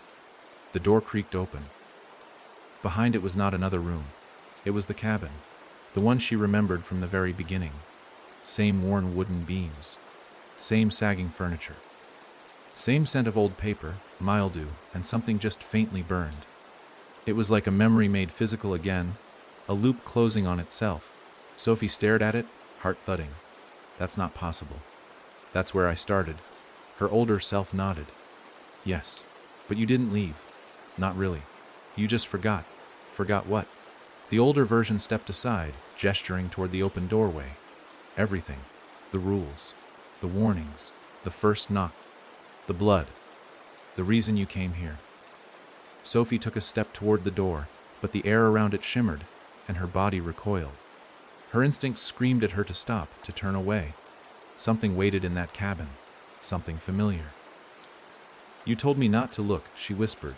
"I tried," her older self replied. "But I forgot too. That's what the house does. It feeds on what you remember, and what you choose to ignore. The walls around them trembled. The light dimmed. A groan echoed through the structure, like the house itself was growing impatient. You have to go back, the older Sophie said. Finish what you started. Sophie clenched her fists. What if I don't want to? Then the house will choose for you. A long silence followed. Sophie looked through the open door again. In the distance, through the cabin's warped windows, she saw something move, a shape, small, red, watching her. Her blood went cold, the girl, still waiting, still smiling. She looked back at her older self, voice barely above a whisper. What if I never left that room? You didn't, came the reply. Not really. The ground shifted. Dust fell from the ceiling. The older Sophie held out the key again. This is the last door you'll walk through. Sophie took it. She stepped into the cabin, and the door closed behind her, and everything went quiet again. The cabin hadn't changed. The air was the same stale mixture of damp wood, scorched fabric, and something faintly metallic. The scent brought a sting to Sophie's eyes before memory did. The floors creaked beneath her as she stepped in, the sound uneven, familiar. Dust floated in thick curtains through slants of light bleeding through warped wooden boards nailed lazily over the windows. The lamp in the corner, still flickering weakly. The torn rug underfoot, still balled near the rocking chair. Time hadn't moved here. It had waited. Her breath caught in her chest as she looked around. She recognized everything. Not just in the way one remembers a place, but in the way one recalls a nightmare as it begins happening again in real time. The worn couch sagging under its own weight, the bookshelf with its toppled spine, out paperbacks, the coffee mug on the floor, still cracked down the middle. Her footsteps took her to the kitchen before she realized where she was going. Her hand reached for the drawer by the fridge, and without even thinking, she pulled it open. There it was, the note. She unfolded the yellowing paper with trembling fingers. 4 knocks, no more, no less. She sank to her knees, the paper fluttering to the floor as her mind spun. This wasn't DHVU. This wasn't DHAVAQ. This was a moment looping back around to trap her again. The cabin hadn't changed because she'd never really left it. All the doors, all the mirrors, all the rooms. They were only versions of this one place, restructured to make her forget what had actually happened here. And then she heard it. Soft, deliberate. Knock. Her spine went rigid. Knock. It was at the back door, the one she hadn't dared to open. Knock. 3 now. Her breathing hitched. Her hands flattened against the floor as though bracing herself against the weight of it all. The final knock came. Sharp, final. Knock. She turned slowly. The door creaked open an inch on its own. A whisper followed, barely audible but clear in intent. Time to remember. Sophie stood, legs trembling, and crossed the room. The door groaned as she opened it fully. The hallway beyond was dark, not the house hallway. This one was narrower, lined with peeling floral wallpaper and sagging picture frames. She knew this place too, her childhood home, except it was wrong. The light bulbs buzzed louder than they should. The floor sloped at impossible angles. And every photo on the wall had been scratched out. Not just faces, but entire bodies, erased with something sharper than fingernails. She walked down the hallway, each step bringing her deeper into the past, and yet further from everything she had just escaped. At the end of the corridor, the door to her old bedroom was closed. It, too, bore signs of rot, splinters in the wood, a handprint near the knob, faintly stained red. Her hand hovered over it. Her pulse thundered in her ears. She opened the door. Inside was the same room she remembered from when she was 8 years old. The walls still held the old glow, in the dark stars. The bedspread was faded purple, her childhood stuffed animals lined in a crooked row. But on the bed, curled into a tight ball, was a small figure. Sophie stepped forward. The figure stirred. It was her. Not a reflection, not a version, not older or younger in the metaphysical sense. This was her, exactly as she'd been on the night everything broke. The girl on the bed sat up slowly, rubbing her eyes. She looked at Sophie with no fear, no surprise. "I've been waiting." Sophie's voice cracked. "You remember?" The girl nodded slowly. "I remember the knock. I remember what came through." Sophie knelt beside the bed, her knees digging into the floor. "Tell me what happened. Please, I need to know." The girl stared at her. "You don't need to know. You need to admit it." Sophie's eyes burned. "I don't." The girl cut her off. "You opened the door, Sophie. You let her in." Her heart dropped into her stomach. The girl pointed to the far wall, and Sophie saw it, herself, standing at the back door of the cabin, years ago, the doorknob turning in her hand, her eyes wide, curious and afraid. 4 knocks. She had ignored the warning. She had opened the door. The girl in red had stepped inside. The girl in the bed whispered, "You thought she was lost. You thought she needed help." But she was already part of the house. Sophie's mind reeled. That night, the night she barely remembered, her parents out of town, the storm, the strange knocks, the door creaking open, the smell of smoke, the voice calling her name in 2 tones at once. Sophie had let the girl in, and the house had been inside her ever since. The cabin, the rooms, the mirrors, the reflection. They weren't traps, they were compartments. Ways to contain the infection. She looked at the younger version of herself. "Is this where it ends?" The girl shook her head. "This is where it begins again. Unless you stop it, Hal." The bedroom door slammed shut behind her. The girl in red stood in front of it, smiling, unchanged, timeless. She opened her mouth, and the house spoke through her. "You opened the first door. Now you must close the last." The room shook. The stars fell from the ceiling. The walls buckled inward. Sophie shielded the younger girl, but the child had vanished. In her place, the bed was empty. The sheets soaked in black water. She stood, faced the girl. "I made a mistake," Sophie said, her voice strong now. "But I won't carry it anymore. You don't belong here." The girl cocked her head, still smiling. "Neither do you." The house groaned again. Sophie stepped forward. The girl in red didn't move. Sophie raised her hand and knocked. 4 times. 1, 2, 3, 4. The girl's smile flickered. Sophie knocked again. The windows shattered. A wind howled through the room, tearing down the walls. The memories, the very fabric of the place. The house screamed. Sophie closed her eyes, and everything went silent. Silence held her in its jaws. Not peace, not stillness. A silence so profound it scraped at the edges of her thoughts like nails down glass, like breath caught mid-scream. Sophie floated in it, or maybe she was standing, maybe kneeling.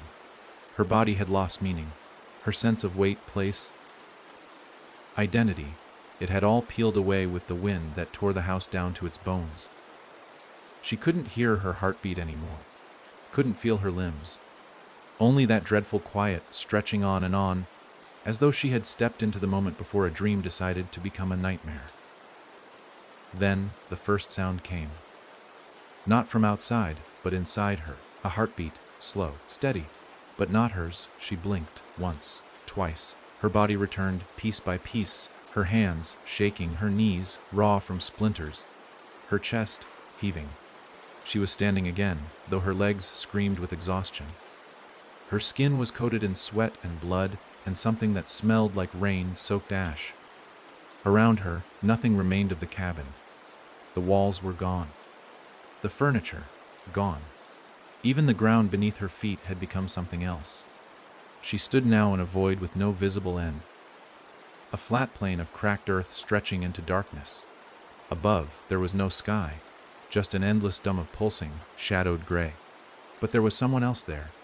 In the center of the emptiness stood a figure. Tall, still, its back turned to her. Its body was cloaked in something that shifted with every glance. Sometimes feathers, sometimes flesh, sometimes an oily smoke that refused to hold shape. Sophie couldn't see its face, but her body recoiled all the scream. Every nerve screamed. Every instinct told her what she was looking at wasn't a thing that belonged in this world. The thing turned, and Sophie saw her own face, but this time it wasn't a reflection. It was a version of her that never stopped knocking. Its eyes were completely black, not just the pupils, the entire sockets, like they had been scooped out and filled with ink. Its skin was stretched tight, too pale, lips torn into a grin that looked like it had been cut there by broken glass. She wore Sophie's old clothes, sweatpants, hoodie, but they were soaked in something thick and dark that clung to her like tar. "You almost forgot me," it said, voice like a blade dragged across concrete. Sophie shook her head slowly. "No, I remember. You're the version that let her in." The doppelganger nodded once. "And you are the one who ran away after." The wind picked up, though nothing around them moved. It came from inside, as if the air itself exhaled from a deeper mouth somewhere beneath the ground. "I didn't know what I was doing," Sophie said. "That doesn't matter," the thing said. "You crossed the threshold. The rest doesn't care if you were innocent." Sophie took a step forward, though every part of her screamed to run. "Then why all this? The rooms, the mirrors. Why not just kill me?" The thing tilted its head. "Because death isn't the point. Suffering is. Realization is." A low rumble pulsed beneath her feet. The ground trembled gently, like the slow turn of a buried engine. "You've been walking in circles," it said, "around the same memory, the same choice, over and over, but you never saw the whole of it. Behind the doppelganger, the darkness peeled open like wet paper. A corridor formed, stone walls, flickering lights.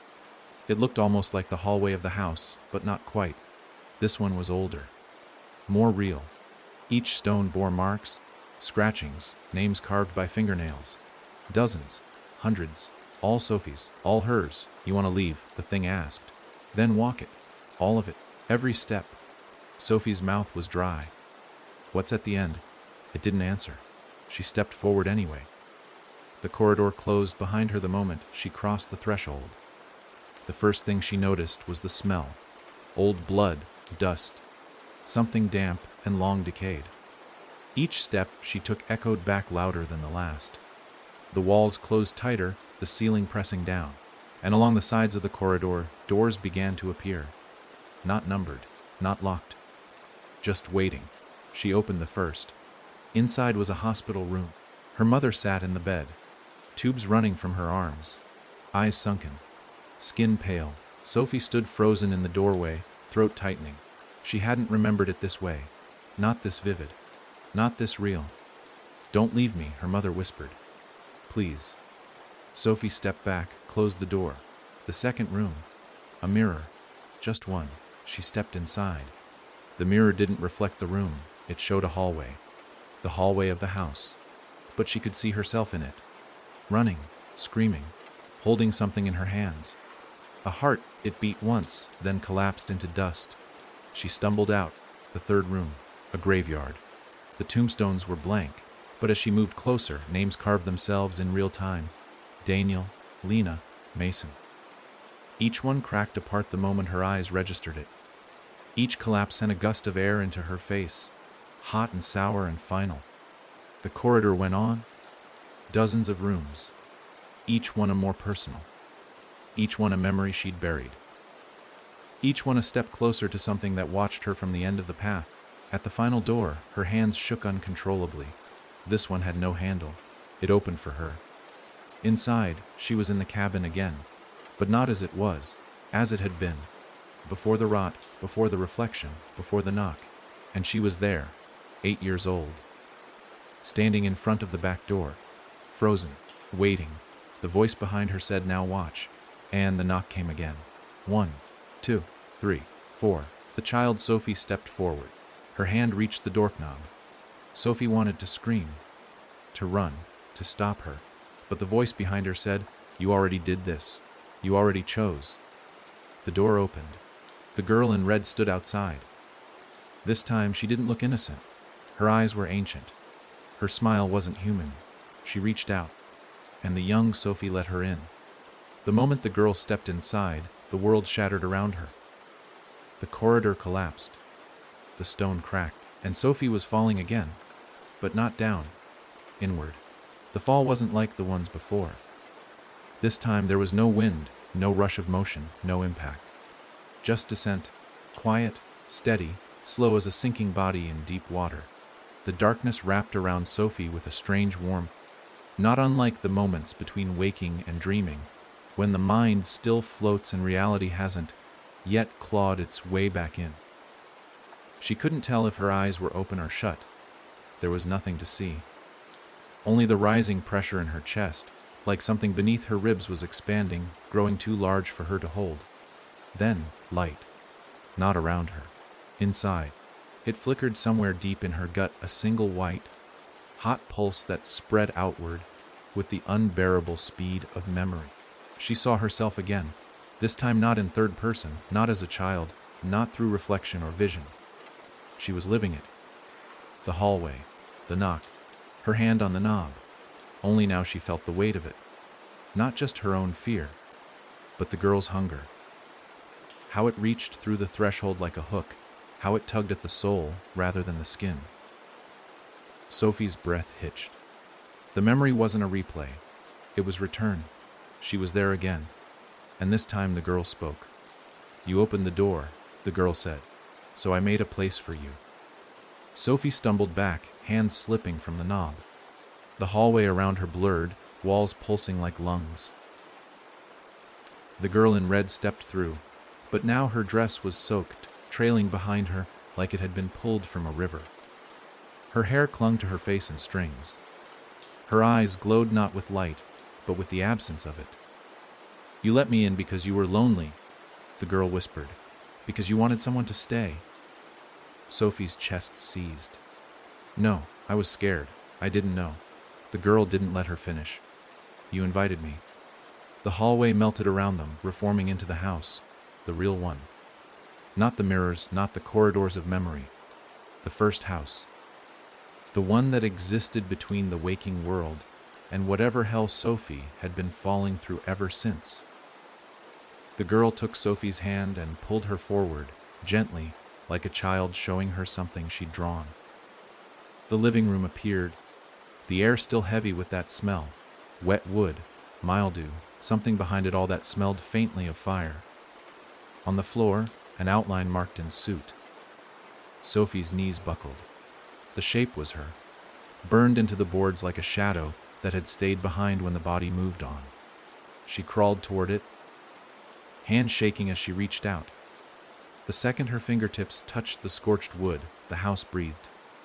The walls pulsed inward. The lights went out. And then, one by one, voices began to rise. Her mother, Lena, Mason, herself, each one calling out not in pain, but in warning. Don't let her speak. Don't answer her knock. Don't say yes. But it was too late. The girl in red knelt beside her, leaned close to her ear. "You're not here to stop me," she whispered. "You're here to become me." Sophie flinched, tearing away, but the girl's hand gripped her wrist with unnatural strength. Her skin was freezing, and it burned where they touched. "I don't belong here," Sophie gasped. The girl tilted her head. "That's what they all say. Until they forget. Until they become the next knock." The room trembled. Pictures fell from the walls, shattering. Somewhere far off, Sophie heard a door slam. The girl rose and walked toward the front door, the one no one ever used. She placed her hand against it. Behind it, Sophie heard breathing. Then footsteps. Someone was approaching from the other side. The girl looked over her shoulder. "Your turn," she said. Sophie's heart tried to tear free of her chest. "No, I'm not doing this." But the girl just smiled. "You already did, the moment you answered. The house remembers. Now someone else is about to forget." The doorknob rattled. Sophie screamed and ran, through the kitchen, past the old rusted sink, through the back hallway and down into the basement stairs. She didn't remember choosing that path. It felt like her feet moved on instinct. Like the house had carved a groove in her memory that she couldn't break. The basement door slammed shut behind her. And she was back in the circular room. The 12 doors, every single one now glowed red. The hallway was gone. The house was gone. Only the doors remained, each one pulsing like a heartbeat. She turned in a frantic circle. No, no, no, no. Her voice bounced back at her, layered, echoed, returned in her own voice but older, broken, twisted. You never left, she tried to scream again, but something caught in her throat. The girl's voice. Inside her. You belong here now. One of the doors creaked open. Sophie backed away, but the door behind her opened too. Then another, and another, until all 12 stood ajar, blackness beyond each one. The silence returned, but it was no longer empty. It was expectant. Something waited. 12 paths, 12 rooms, 12 versions of her, and no matter which she chose, she would lose another piece of herself. The girl in red stood at the center now, her eyes fixed on Sophie. You have to walk them all, she said, until the house knows which you it wants to keep. Sophie fell to her knees. 12 doors, each one a life, each one a choice, each one another weight on her chest. And somewhere, out there, someone else was hearing a knock. The doors watched her. She didn't know how, but she felt it. They leaned in slightly, not physically, but in presence, like they were waiting to be chosen. Breathing with her, mirroring her panic. Each red, lit doorway whispered her name in a different voice. Some soft, some coarse. Some full of sorrow, others buzzing with cruel laughter. But they were all hers. Sophie. Sophie. Sophie. The name didn't even sound like a name anymore. It was a verdict. A sentence. She stared at the doors until her vision blurred, but no answer revealed itself. No clues. No signs. Just that same pulsing glow and the hum of tension in the air, like the house itself was holding its breath. Time didn't move here, not in a way she could track, but her body felt older, heavier. Her knees ached. Her fingertips were raw. Her throat still carried the echo of screams she hadn't yet had the strength to voice. You want out, came a voice from behind her. She turned. The girl in red was gone. In her place stood someone else, tall, cloaked in smoke, with no face to speak of. Its shape rippled at the edges. Not quite solid, not quite air. It moved closer without walking, gliding across the floor like oil spilled in reverse. Its presence was colder than the girl's, but less invasive. It didn't want to crawl inside her. It just wanted her to choose. The figure raised a hand and gestured toward the doors. You have to walk one. Sophie shook her head. I've walked through so many. None of them lead anywhere. They all just bring me back. The figure didn't speak. Instead, it slowly pointed to one of the doors. Number 9. Sophie looked at it. The red glow had faded just slightly. Faint blue veins of light flickered around the edges. Something about it made her chest tighten. What's behind that one? She asked. The figure tilted its head, as though amused. What you denied. She didn't ask what that meant. She was too tired, too frayed at the edges to fight anymore. Her legs moved on their own, guiding her toward door 9. Her hand reached for the knob, and as soon as her skin brushed the metal, she felt it. Cold, sudden clarity. This one would hurt. She opened it anyway. The world behind door 9 was colder than any other. Not the kind of cold that stings, but the kind that settles in your bones. The landscape stretched gray and endless. A field of frost covered earth beneath a sky that held no stars, no sun. Only clouds that swirled like smoke without ever moving. In the distance stood a house, but it wasn't the house, it was a replica. Half-built, skeletal, wood frame exposed, walls incomplete, no windows, no doors. Sophie walked toward it, though every part of her warned her not to. The closer she got, the more wrong it felt. Not just because of what it was, but because of what wasn't there. No sound, no wind, no birds, no breath. The world here was silent, but not waiting. It had already decided something. She stepped inside. The floor groaned beneath her. Her footsteps echoed through the hollow framework. As she moved deeper into the skeleton of the structure, she realized she wasn't alone. A figure sat at the far end of the room, facing the corner like a child in punishment. Its back was sharp, angular, its arms too long. Sophie froze. She didn't want to see its face, but it turned anyway. It was Daniel, her brother.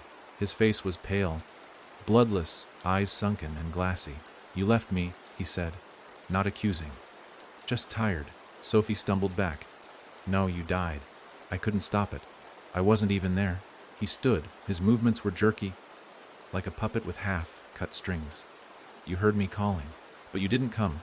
Tears burned down her face. "I tried. I swear I tried." Daniel took a step forward. His voice changed, lower, older.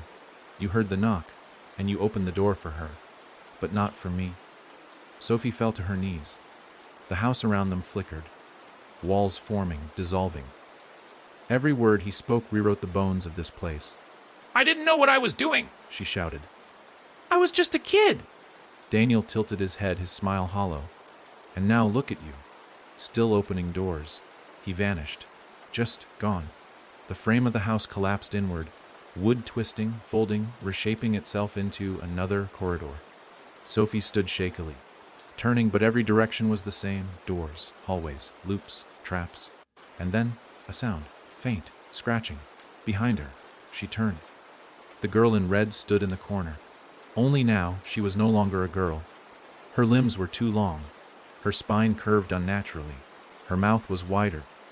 And her eyes, no longer curious or amused or cold. They were hungry.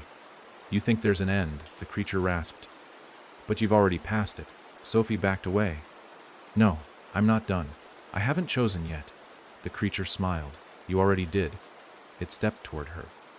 "Every time you opened the door." Another step. "Every time you didn't close it." Another. "You brought me through." Sophie's back hit the wall. Her hands scrambled for something, anything. But the door was gone. "You made me," the thing whispered. "Now I will make you." It lunged. Sophie screamed. Everything went dark, then light. She woke in a chair, wooden, hard, familiar. She was back in the circular room. 12 doors again. Only now she was in the center. The girl in red stood beside her. So did the smoke thing. So did her reflection. So did Daniel. And each one leaned in close. "Which version do you want to be?" they whispered. Sophie's eyes burned. "I want to be the one who never opened the door." They all laughed. "You can't," they said in unison.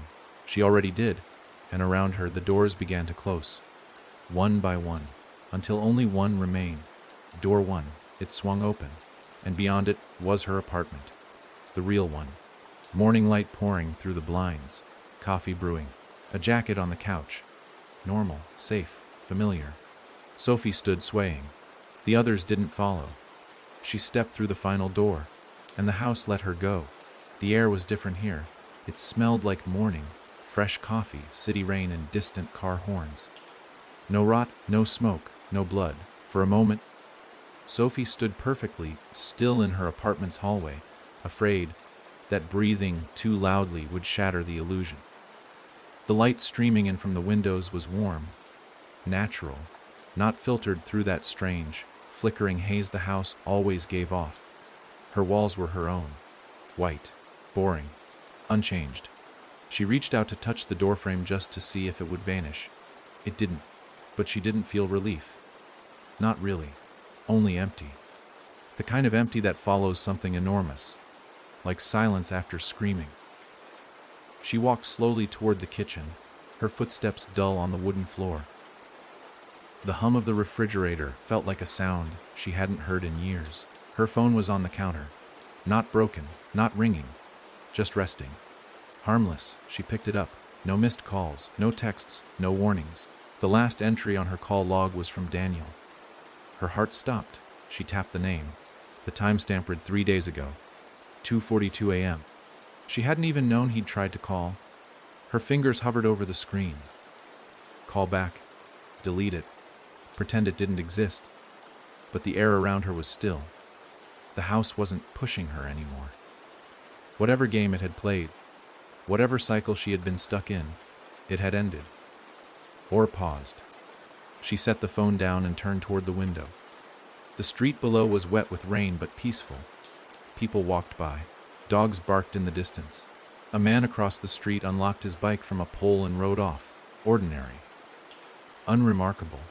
She could pretend it had all been a dream, a psychotic break, a fever, something to be buried. But then she looked at her hands. They were shaking, and under her fingernails was dry blackened ash, not dirt, ash. She walked to the bathroom and turned on the sink. Water rushed out, clean, cold. She scrubbed her hands, but the ash clung stubbornly to the creases in her skin, like it had seeped into her. She stared at herself in the mirror. Her face was hers, but her eyes, they didn't look like hers. Not entirely. She turned away from the mirror. She couldn't bear to see what else it might show. The rest of the day passed in slow, disjointed movements. She made toast. She sat on the couch. She turned on the TV, but the voices sounded too hollow, too fast. She turned it off. She tried to nap, but every time she closed her eyes, she heard the knock again, 4 times. Always 4. And then, somewhere deep in her mind, the doorknob turning. That night, she locked every door. Not just the front door, but the closet, the bathroom, even the cabinets. She went to sleep with the lights on, and still, she dreamed. Not of the house, of the girl, standing at the end of her bed, saying nothing, smiling, watching. When Sophie woke the next morning, the lights were off. She was sure she'd left them on. The front door was still locked, but the chain was undone. The coffee maker was on, and the fridge door hung open just a crack. A cold shiver rolled through her. The apartment didn't feel like hers anymore. The walls were the same, the furniture, but the silence had changed. It felt deeper now, like it wasn't waiting for her to move, but listening. The knock came at noon, 4 times, sharp, measured. Like fingers tapping not on wood, but on bone. Sophie froze in the hallway. She didn't move, didn't breathe. Her ears strained to hear more. Footsteps, breath, anything. But the knock didn't repeat. She waited. 10 minutes passed, then 20. Nothing. She crept to the peephole. The hallway was empty. But the floor mat outside her door had been flipped upside down. That night, she put salt at every threshold, a line across the windowsills, a line beneath every door. Her grandmother had once whispered about that. Salt keeps the hungry ones out, she'd said once when Sophie was 7 and had asked why she poured salt across the attic door after Uncle Aaron died. Sophie never understood it then. Now she poured with shaking hands. She didn't sleep that night. She sat on the couch with a knife in her lap and her back to the wall, watching the door. Listening. The knock didn't come again. But at 3:12 a.m., the lights in the kitchen turned on by themselves. She stood up slowly, moved toward it. The switch was down. Off. But the light blazed above her. A single black handprint smudged across the fridge, too small to be an adult, too long to be a child. Her stomach turned. She backed out of the kitchen and locked herself in the bathroom until sunrise. When she emerged, the lights were off. The handprint was gone, but the knife was missing. Over the next 3 days, she tried to pretend again. Grocery shopping, work emails. She even took a walk around the block. But nothing felt real. People looked different now, like something behind their eyes was missing. Or maybe something behind hers was showing too much. One night, she heard footsteps on the ceiling. She lived on the top floor. They started in the middle of the night, slow, dragging steps, like someone pacing just above her bedroom. She lay in bed, holding her breath, staring up at the ceiling with wide eyes, half expecting it to crack open. She didn't dare move. When dawn came, the footsteps stopped. She gathered the courage to go upstairs, knocked on the neighbor's door above her. No answer. She checked again the next day. Still nothing. A week later, she asked the landlord. "There's no tenant in that unit," he said, frowning. "It's been vacant for months. Water damage. Ceiling collapsed." Sophie felt sick. She didn't check again. She started finding things moved. Just small things. Her toothbrush turned the wrong way. The remote in the fridge. A photo of her mother turned face down. And always, that smell. Not strong, not constant. But there, wet wood. Smoke. and something just beneath it, like skin, burnt. The nightmares returned, not of the house, but of her, the girl in red, older now taller, standing outside Sophie's door, her mouth moving without sound, her fingers tapping against the frame. 4 times. 4 knocks. Always 4. Then, one morning, Sophie woke up to a note on her nightstand. Written in her own handwriting, just 5 words. You're on the wrong side. She didn't scream. She didn't cry. She just sat there, staring at it for what felt like hours. Then she stood, went to the mirror, and finally looked. Her reflection didn't move. It smiled, and knocked on the glass. 4 times. The knock on the mirror didn't echo. It didn't make a sound in the room around her. It only reverberated in her bones, deep and low, like a memory that had never stopped humming beneath the skin. Sophie stared at the glass, her body frozen, her breath shallow. Her reflection didn't blink, didn't flinch. It stood still, smiling faintly, with eyes that didn't quite belong to her anymore. A second knock came. Not from the mirror this time, from the front door. 4 again. She stepped away from the bathroom slowly, inch by inch, keeping the mirror in her peripheral vision, half expecting the reflection to move without her. But it didn't. It just stood there, patient, watching. When she reached the hallway, the apartment had gone quiet again. Unnaturally quiet, like someone had pulled the world's sound inside out. No city noise, no plumbing, no hum of electricity, just silence. And that lingering smell of damp wood and smoke, heavier now. She crept toward the front door and looked through the peephole. Nothing, just the hallway. But as she leaned in closer, something changed. The view shimmered slightly, like heat over pavement. And then, impossibly, the hallway on the other side began to flicker. For a split second, it wasn't her apartment building. It was the cabin. She could see the uneven wooden floorboards, the peeling wallpaper, the dim bulb swaying from a wire. She stepped back fast, heart thudding. The peephole darkened. The hallway was back. She didn't open the door. She didn't need to. The damage was already happening. The house had never stayed behind. It had followed her. It had waited until she thought she was safe, until she let her guard down. Now it was bleeding through the cracks. It started slowly, subtle. The layout of her apartment seemed just a little off. She would open a drawer and find something in it she hadn't put there. Not just misplaced things, but impossible things. A rusty nail, bent and warm to the touch. A matchbox labeled "Welcome Home" in childish scrawl.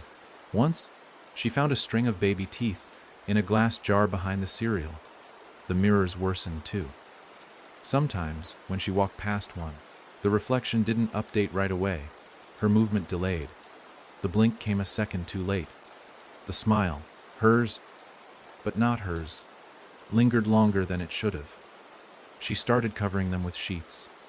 Every one. But at night, the sheets would be on the floor, and the reflections would be closer. The worst was the hallway. No matter how many times she counted the doors in her building, her own apartment door would change position. One day it was third from the stairwell.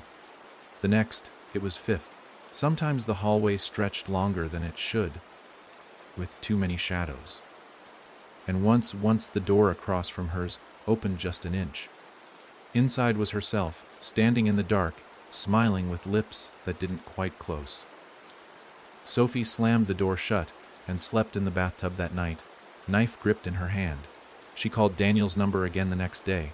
It rang once, then stopped. No voicemail, no tone, just silence. She didn't call again. Instead, she began noticing the other people in the building acting strangely. Her neighbor, the one with the cat, stood outside her apartment for hours one evening, facing the wall, unmoving.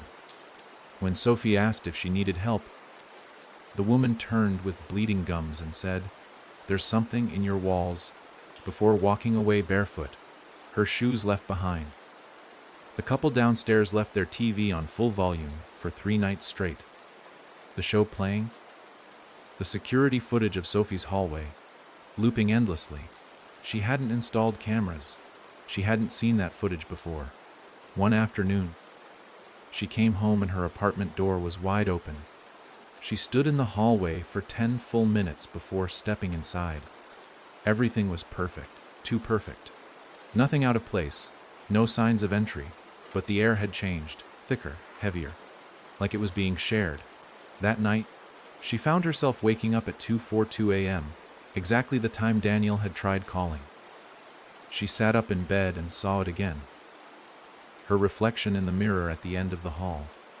But she hadn't left any mirrors uncovered. This one had uncovered itself. The reflection was smiling. Her mouth was closed. The one in the glass wasn't. It whispered something she couldn't hear. Sophie walked toward it, drawn like a thread being pulled. When she got close enough, she saw the reflection was crying. Black tears, running down her cheeks in rivulets, staining the glass. Sophie raised her hand. So did the reflection. But the timing wasn't right. It was half a second too early. The illusion broke, and the thing inside the mirror stopped mimicking. It leaned in. Its mouth stretched unnaturally wide, and it said, clear as anything, "Let me out." Sophie threw a sheet over the mirror and collapsed to the floor, sobbing. The sheet stuck to the glass, like it was wet. The next morning, she didn't go to work. She didn't shower. She didn't eat. She just sat on the couch, staring at the walls, waiting for the next knock. It didn't come. Not that day, not that night. But at 3:13 a.m., she woke up choking. Something was in her throat. She stumbled to the bathroom and coughed into the sink until her throat tore. And what came out wasn't bile, it was ash. Dry, blackened ash. She flushed it, washed her hands, stared into the mirror, and saw herself, as a child, standing behind her, mouth open, eyes hollow, smiling. Sophie screamed and swung her elbow into the mirror, shattering it into 1,000 shards. Blood streamed down her arm, but she didn't care. She slept on the floor that night, and in the morning, there was no blood on her skin, no cuts, no broken glass. The mirror was intact. Her elbow wasn't even bruised. She ran to the living room, breath ragged. The salt lines were gone. The sheets were folded neatly. Her front door was unlocked, and her reflection was already waiting. Sophie no longer trusted the sun. It still rose every morning, casting its pale yellow light across the city skyline, creeping between the blinds like fingers, trying to pry her open. But it didn't feel like warmth anymore. It felt staged, dimmed, as if someone had painted over the sky with a copy and hoped she wouldn't notice. But she did. She noticed everything now. The way her apartment whispered at night. The way shadows lingered in corners that should be empty. The way mirrors reappeared, no matter how many she smashed, burned, or buried beneath towels. The girl in red didn't knock anymore, not outside. She didn't have to. She was already in. Sophie couldn't remember the last time she left the apartment. She tried to mark days, to keep track, but her clocks never matched. The one on the wall said noon. Her phone said 3:42 a.m. The microwave refused to turn on. Time had no meaning in here anymore. She knew that was a bad sign. The apartment was becoming another room. Another part of the house. Her dreams confirmed it. When she closed her eyes, she didn't see memories or symbols or metaphorical ghosts. She saw doors, hallways, endless hallways, some familiar, some built from scraps of things she half recognized. Her childhood bedroom wallpaper on the walls of an endless stairwell, the floor made of her mother's perfume bottles, shattering with each step. The girl in red walked ahead of her in every one of those dreams, never turning, never rushing, just moving forward, always forward. And every time Sophie called out to her, she would stop and whisper, "Without facing her, you're catching up." She tried to resist sleep, but that only made it worse. The more exhausted she became, the more the walls changed. During one sleepless night, she watched a light fixture slowly twist into a spiral of jagged teeth. It snapped back to normal when she blinked, but she couldn't unsee it. She couldn't unfeel what the light had looked like, how hungry it had been. Her windows lied too. They showed the same city street, same passersby, same dog walker every morning at exactly 8:07. But one day, she pressed her ear to the glass and realized she couldn't hear anything. No birds. No traffic. Not even wind. The world outside was silent. Like a movie set, paused between takes. She opened the window once. A scream echoed up from the void below. Not from someone falling, from someone already there. After that, she nailed the window shut. She started talking to herself to stay sane. At first it was small, reading out loud, singing songs under her breath, humming, anything to remind herself she was still here, still Sophie, still someone who existed outside of that house, outside of those doors. But her voice started changing. She'd catch herself speaking in tones that weren't hers, repeating phrases she didn't understand, whispers in a child's rhythm. 4 knocks for those who leave the light, 1 knock back to make it right. 2 knocks if you lost the day, 3 if you forgot the way. And then always the last line, whispered slower, but if you knock and hear it back, you've already joined the house's track. She tried to stop. She bit her tongue until it bled, but the words still found her. Woke her in the middle of the night. Came out in breathy whispers without her knowing. Her voice. But not her will. She called a therapist. Or thought she did.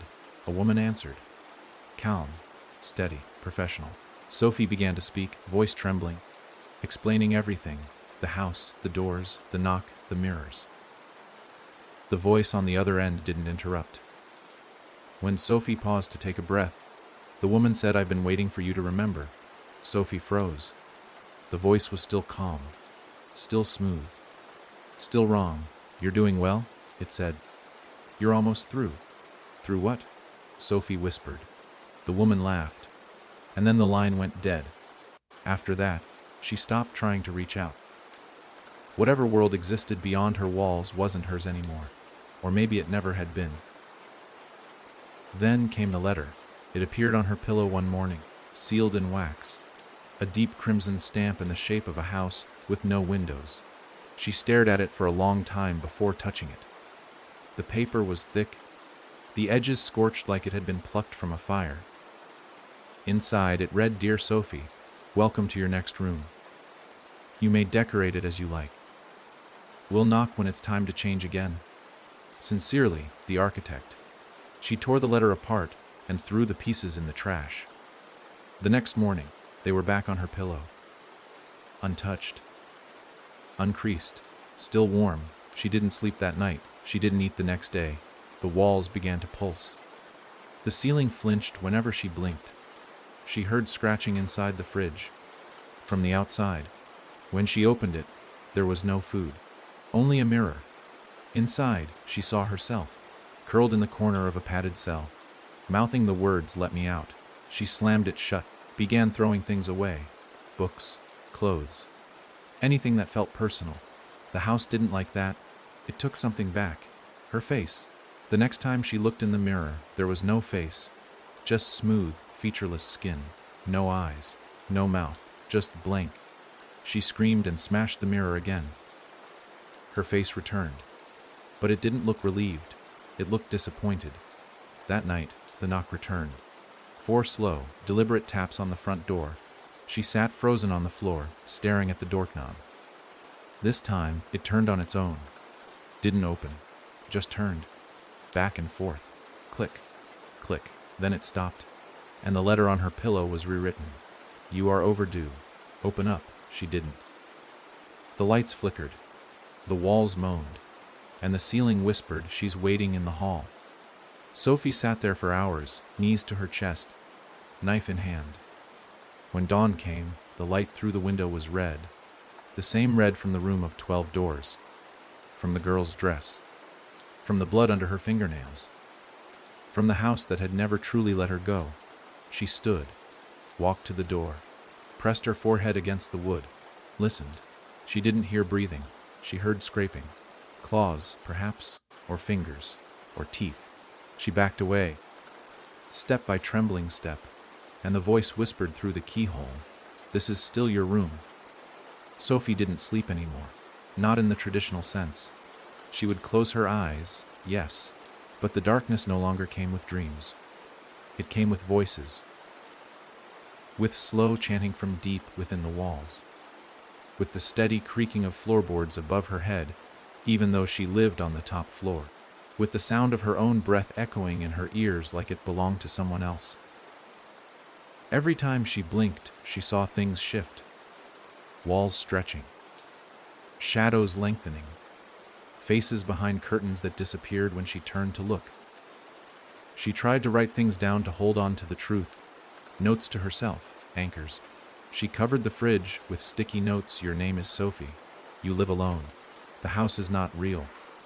Do not open the door. But in the morning, the notes would be changed, rearranged, slightly reworded. One read, your name Diras Sophie. Another, you live with her now. And the most recent, written in the same handwriting, but with the letters dripping like they'd been written in oil, said she never left. Sophie tried burning them.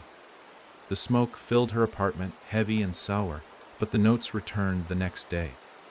She even tried to film it, set up her phone, recorded herself sleeping on the couch, hoping to catch whatever was doing this. But when she watched the footage the next morning, the screen was black. For 8 hours. Except for the last 4 seconds. In those 4 seconds, Sophie sat up, except she hadn't. She was still asleep on the couch in real life. But the other her, the one on the screen, turned to the camera and smiled, then leaned forward and whispered, wake up. You're missing it. She threw the phone in the sink and ran water over it until it cracked and sizzled. The next morning, it was on the nightstand, fully charged. Video gone. She started losing time. At first, it was small.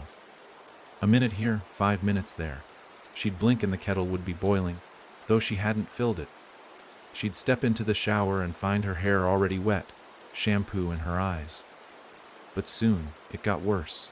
She'd look at the clock and it would say 2:07 p.m., then blink and it was 6:48 p.m. No memory, no transition.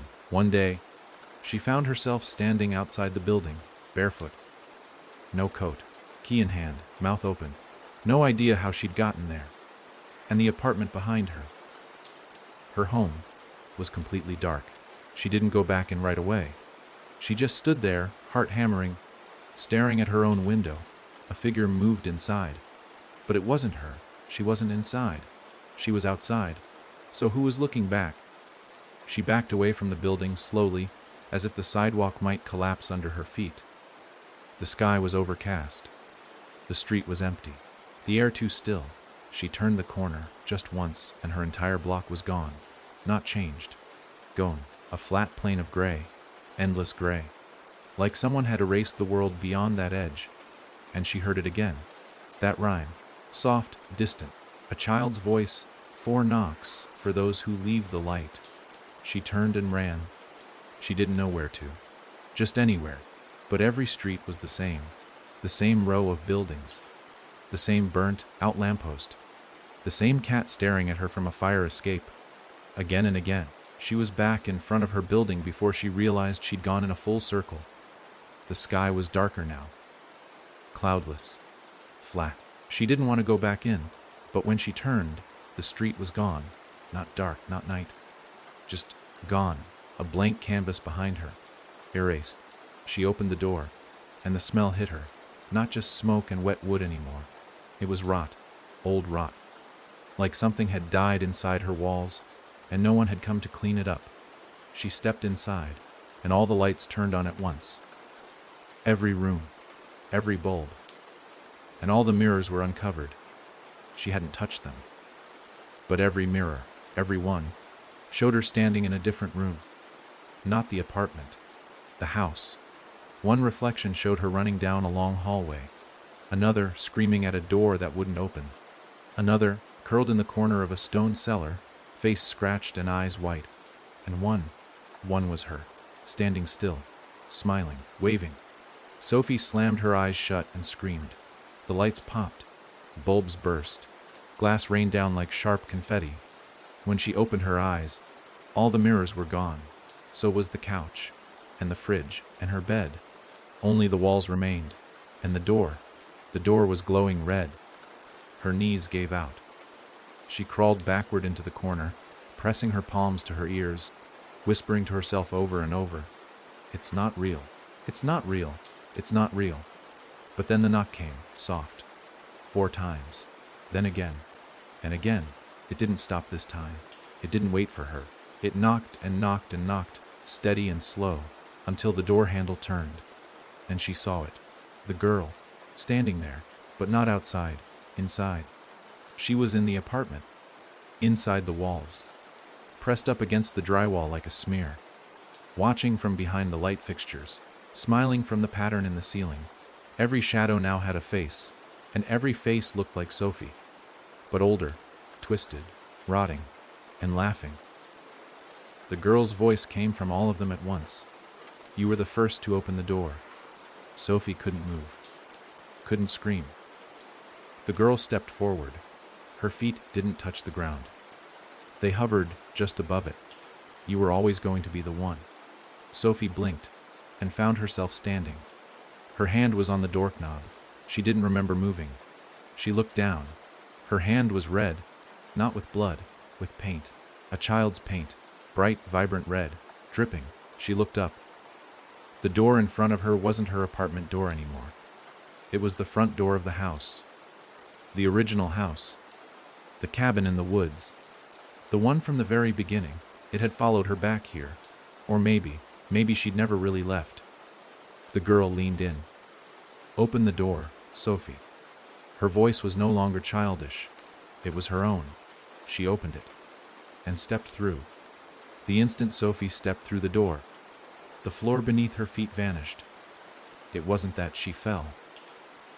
It was more like sinking, as if the gravity here didn't pull downward but inward, pulling her into herself, or something that used to be. Her body trembled as her skin prickled with recognition. She couldn't see anything, couldn't feel the ground, but she knew this place. Not with her mind, with her blood. The darkness that surrounded her wasn't empty, it was alive, breathing. Slow, patient inhales that pulled the air in behind her, as though the world itself had lungs.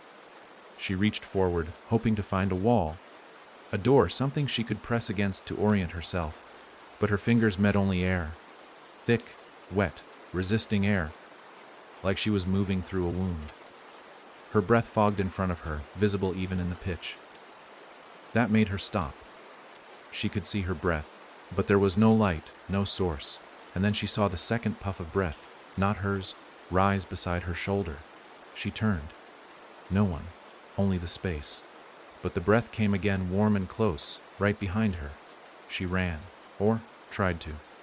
The ground rose suddenly, slamming against her feet, hard and jagged, like cracked bone beneath stretched carpet. She stumbled, caught herself, and looked around. The darkness was breaking apart now. Thin slivers of dim, reddish light blawed through seams in the air. They weren't natural. They weren't even constant. They pulsed, like veins under bruised skin. Then the whispering began. Not distant, not echoing. Close. Too close. Right beside her ear. Syllables she couldn't understand but recognized. The rhythm, the tone. It was the same as the nursery rhyme. The same as the voices behind the doors. But now, they spoke not in metaphor or melody, but in command. Her name, over and over, Sophie. Sophie, Sophie. Not as a greeting, as a reminder, a tether, an accusation. The slivers of light widened. A hallway began to take shape, narrow, slanting downward. The walls were made of plaster and bone, stitched together with rusted wire. The floor writhed gently beneath her, like breathing meat. Still, she moved forward. What else could she do? Go back. There was no back. The door she came through had disappeared. The further she walked, the more she noticed how the hallway watched her. The cracks in the wall followed her like eyes. The lights above didn't flicker, they blinked. There were no sounds of footsteps, only her breathing and the sound of distant weeping. Then the photos began, hung on the walls, just like in her childhood home. But they weren't from her past. They were of her, standing in this hallway, in this moment. Each picture was taken from a different angle, captured a second ago or maybe 1 second from now. In one, she was screaming. In another, laughing. In another, she was covered in blood and smiling with teeth too sharp to be human. She tore them down one by one, but they reappeared as fast as she destroyed them. Some showed things behind her, things that weren't there when she turned around, or things that disappeared before she could see them, only feel them. By the time she reached the end of the hall, the walls had grown tighter, pressing inward. The ceiling was nearly brushing the top of her head. The air tasted like metal and mold. Her skin itched with unseen insects. But what made her stop was the door at the end. It was made of mirrors. Not one, hundreds, all stacked into a jagged surface like scales. Each one reflected her differently, younger, older, with scars she didn't have, with eyes that weren't hers. In some, she was smiling. In others, she was dead. One reflection had no skin, another had no mouth. Only one showed her as she truly was, tired, broken, still standing. She reached toward it. The mirror door shuttered, then it opened inward. A voice came from the other side, soft, tender, and very wrong. "Welcome home, Sophie." She stepped through. The room beyond was vast, impossibly so. No walls, no ceiling, just a void stretching out forever in every direction. And in the middle of it all, a room. A replica of her apartment, perfectly preserved, floating on a slab of concrete suspended in the nothing. She saw her couch, her broken lamp, the coffee mug she chipped 2 weeks ago. Everything. She walked toward it slowly, steps echoing in a space that shouldn't echo at all. But something was off. She could feel it. And when she stepped into the room, she understood. Because she was already there, sitting on the couch, reading, wearing her clothes, breathing in her rhythm, looking up with her face, and smiling. Finally, the other Sophie said. Sophie backed away. The other Sophie didn't move, just folded the book and set it on the table. "You took longer than I thought," she said. "What is this?" Sophie whispered. The other one tilted her head. "You still don't get it, do you? You never left. That's not true. You left a room, not the house." Sophie shook her head. "You passed the test," the other Sophie continued. "You endured. You survived. But surviving doesn't mean escaping. It means placement. Placement." The room around her began to shift. The couch flickered. The walls breathed. The ceiling spun. She fell to her knees, nauseous, and watched as dozens, hundreds, of Sophies walked past the windows, some screaming, some floating, some crawling with mouths sewn shut. "You were chosen," the voice said behind her. "But what for?" Sophie asked, the words like shards in her throat. The other Sophie stood, and now she looked wrong.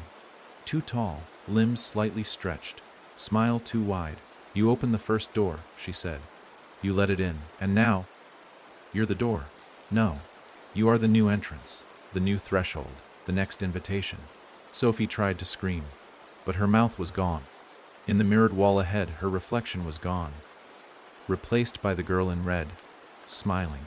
She pressed her hand to the glass 4 times. The knocking began again, from the inside, and Sophie felt it, her skin hollowing, her veins lighting, her breath no longer hers. Because now, when someone knocks, it will be her who opens. There was no time anymore, not in the way Sophie had once understood it. Seconds ticking by, hours collecting, days unfolding. That construct had slipped from her like dead skin. Time here was circular, self-consuming. It fed on itself, folding her memories into loops and dreams and unfinished echoes. She had no idea how long she'd been in this place. It could have been minutes. It could have been decades. But what she did know with certainty was that the house was no longer a location. It was a body, and she was inside it. Not like a guest, not even like a prisoner, like an organ, something that once had a purpose, now being replaced. Sometimes she remembered things. Her apartment, the girl in red, Daniel, the smell of smoke, the feeling of warmth from a coffee mug between her hands on a cold morning. But those memories now arrived covered in static, like old tapes someone had tried to record over. And worse, they felt foreign, like she was remembering someone else's life. A Sophie that had been before, but not her anymore. Not truly. And in the spaces between those memories, other things had begun to emerge. Memories that didn't belong to her. A boy waking up in a different house, his tongue sewn to the roof of his mouth.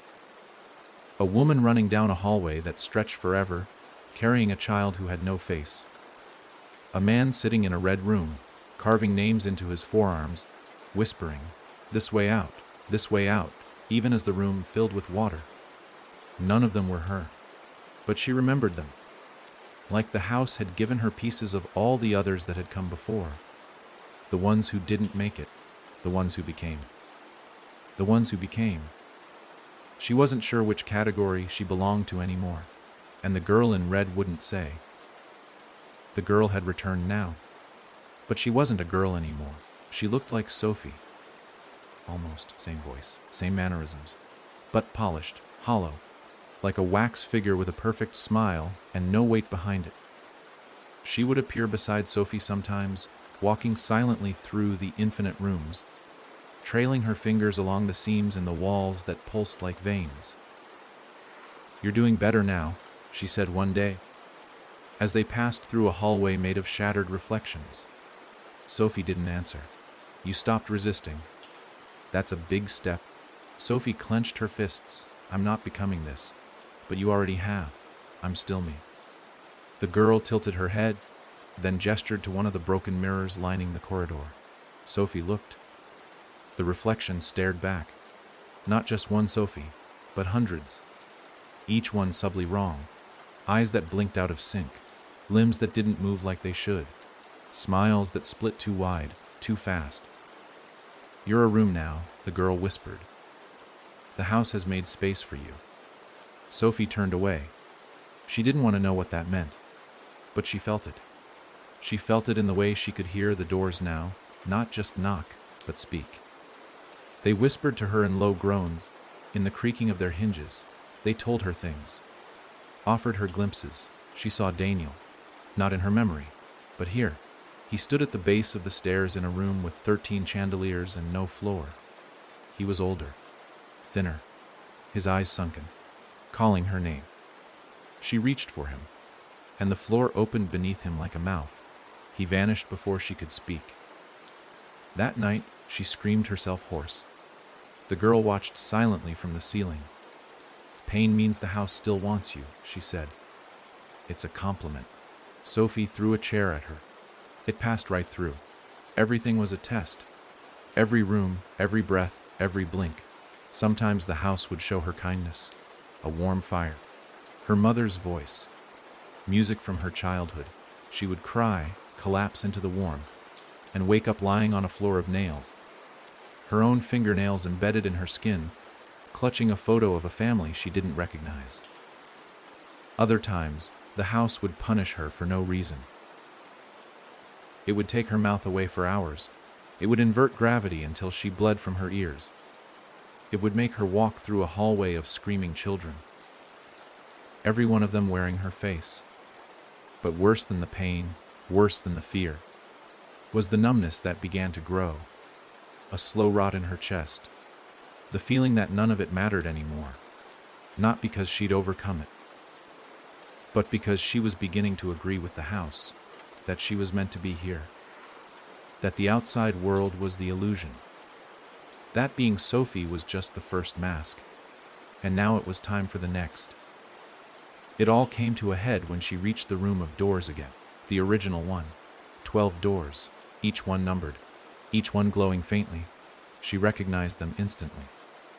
The memories surged forward like a wave, grabbing the key, opening the wrong one, the sound of her own screams echoing in the dark. But this time, there was a 13th door, unmarked, silent, and open. The girl in red stood beside it. "Your final room," she said. "What's in there?" Sophie asked. "You. I thought I was me." The girl smiled. "No, you were a guest. Now, you're part of the staff." Sophie stared at the door.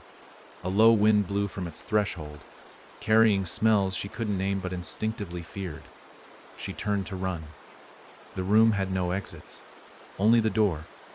Only her door. "You're not being punished," the girl said. "You're being invited. Not everyone gets that. Most are devoured. Forgotten. You're being remembered. That's what this place is, Sophie. A memory of everyone who tried to forget themselves." Sophie felt her knees tremble. "I don't want this." "Then you should have never knocked." Sophie took a step forward. The door pulsed. It wasn't a room beyond. It was a mirror, but not of her reflection, of her future. She saw herself standing at the edge of someone else's bed, in another world, another house, whispering softly to someone curled beneath the covers. And when the child opened their eyes, Sophie leaned in and knocked 4 times. Slow, deliberate, the way it had always started. She looked down at her hands. They weren't hers anymore. Too long, too pale. The fingernails were black. And the moment she realized that, she smiled. The door didn't close behind her, not like the others. This one stayed open, the light spilling in like blood through torn gauze. Sophie didn't look back. She knew what waited on the other side wasn't a hallway or a room or even a place. It was her. The old her. The girl who had panicked in the woods.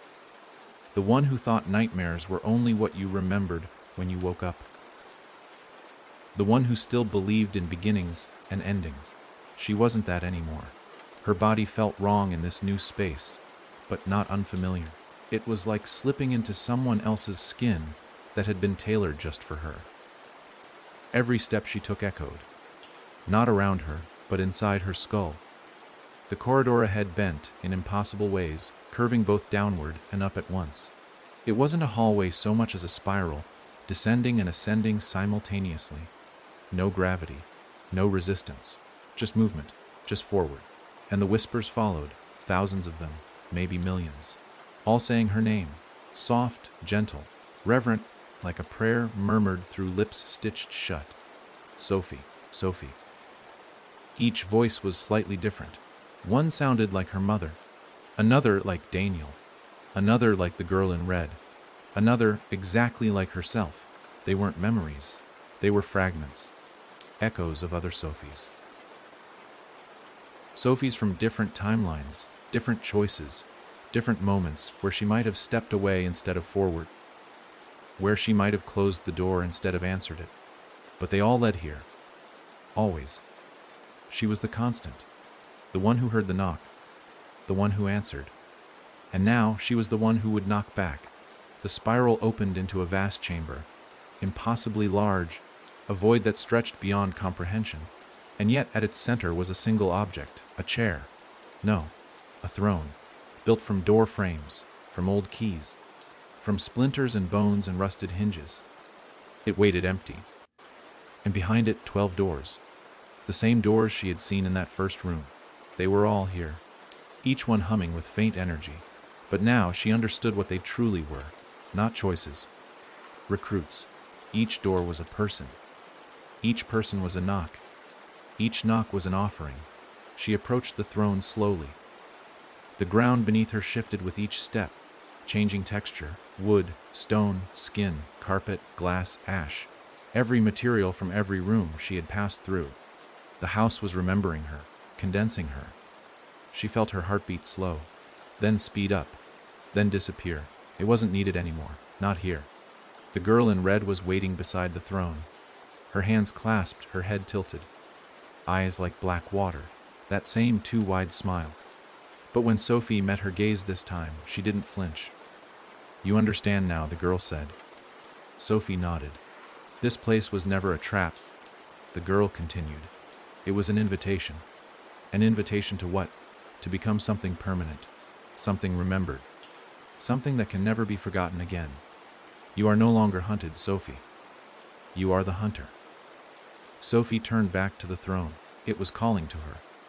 Not with sound, with hunger. The house needed her. She stepped forward and sat, and everything shifted. The walls of the chamber folded inward like pages in a book. The lights blinked out, one by one. The floor rumbled softly, not in threat. In satisfaction. She wasn't Sophie anymore. Not the girl who had fled the house. Not the girl who had cried in the bathroom or screamed into mirrors. She was the house now. She was the sound in the walls, the breath behind the reflection, the whisper before the knock. The girl in red walked toward the nearest door and placed her hand on it. "Another one is ready," she said. "Sophie." No, the being who had once been Sophie tilted her head. "Where?" she asked. The girl smiled. "A cabin," she said, "deep in the woods. The boy is alone. He's heard something. He's afraid. It's almost time." Sophie rose from the throne, walked toward the door. Her limbs moved like smoke. Her footsteps left no sound. Her smile formed without lips. Behind her, the whispers grew louder. And from the other side of the door, 4 knocks rang out. Soft, slow, perfect. And this time, she was the one knocking. They found Daniel's body in a motel off Route 9 2 weeks later. He had bled out in the bathtub, surrounded by pages of a burned journal and photographs of a woman no one could identify. On the mirror, scrawled in black marker, were the words "Sophie opened the door," and deep in the woods, a boy sat up in bed, eyes wide, breath held. The night was silent. Then, softly, knock, knock, knock. He turned toward the sound, terrified, not knowing that it was already inside, not knowing her name, but he would. Soon, because the house was always hungry, and Sophie was very, very good at knocking.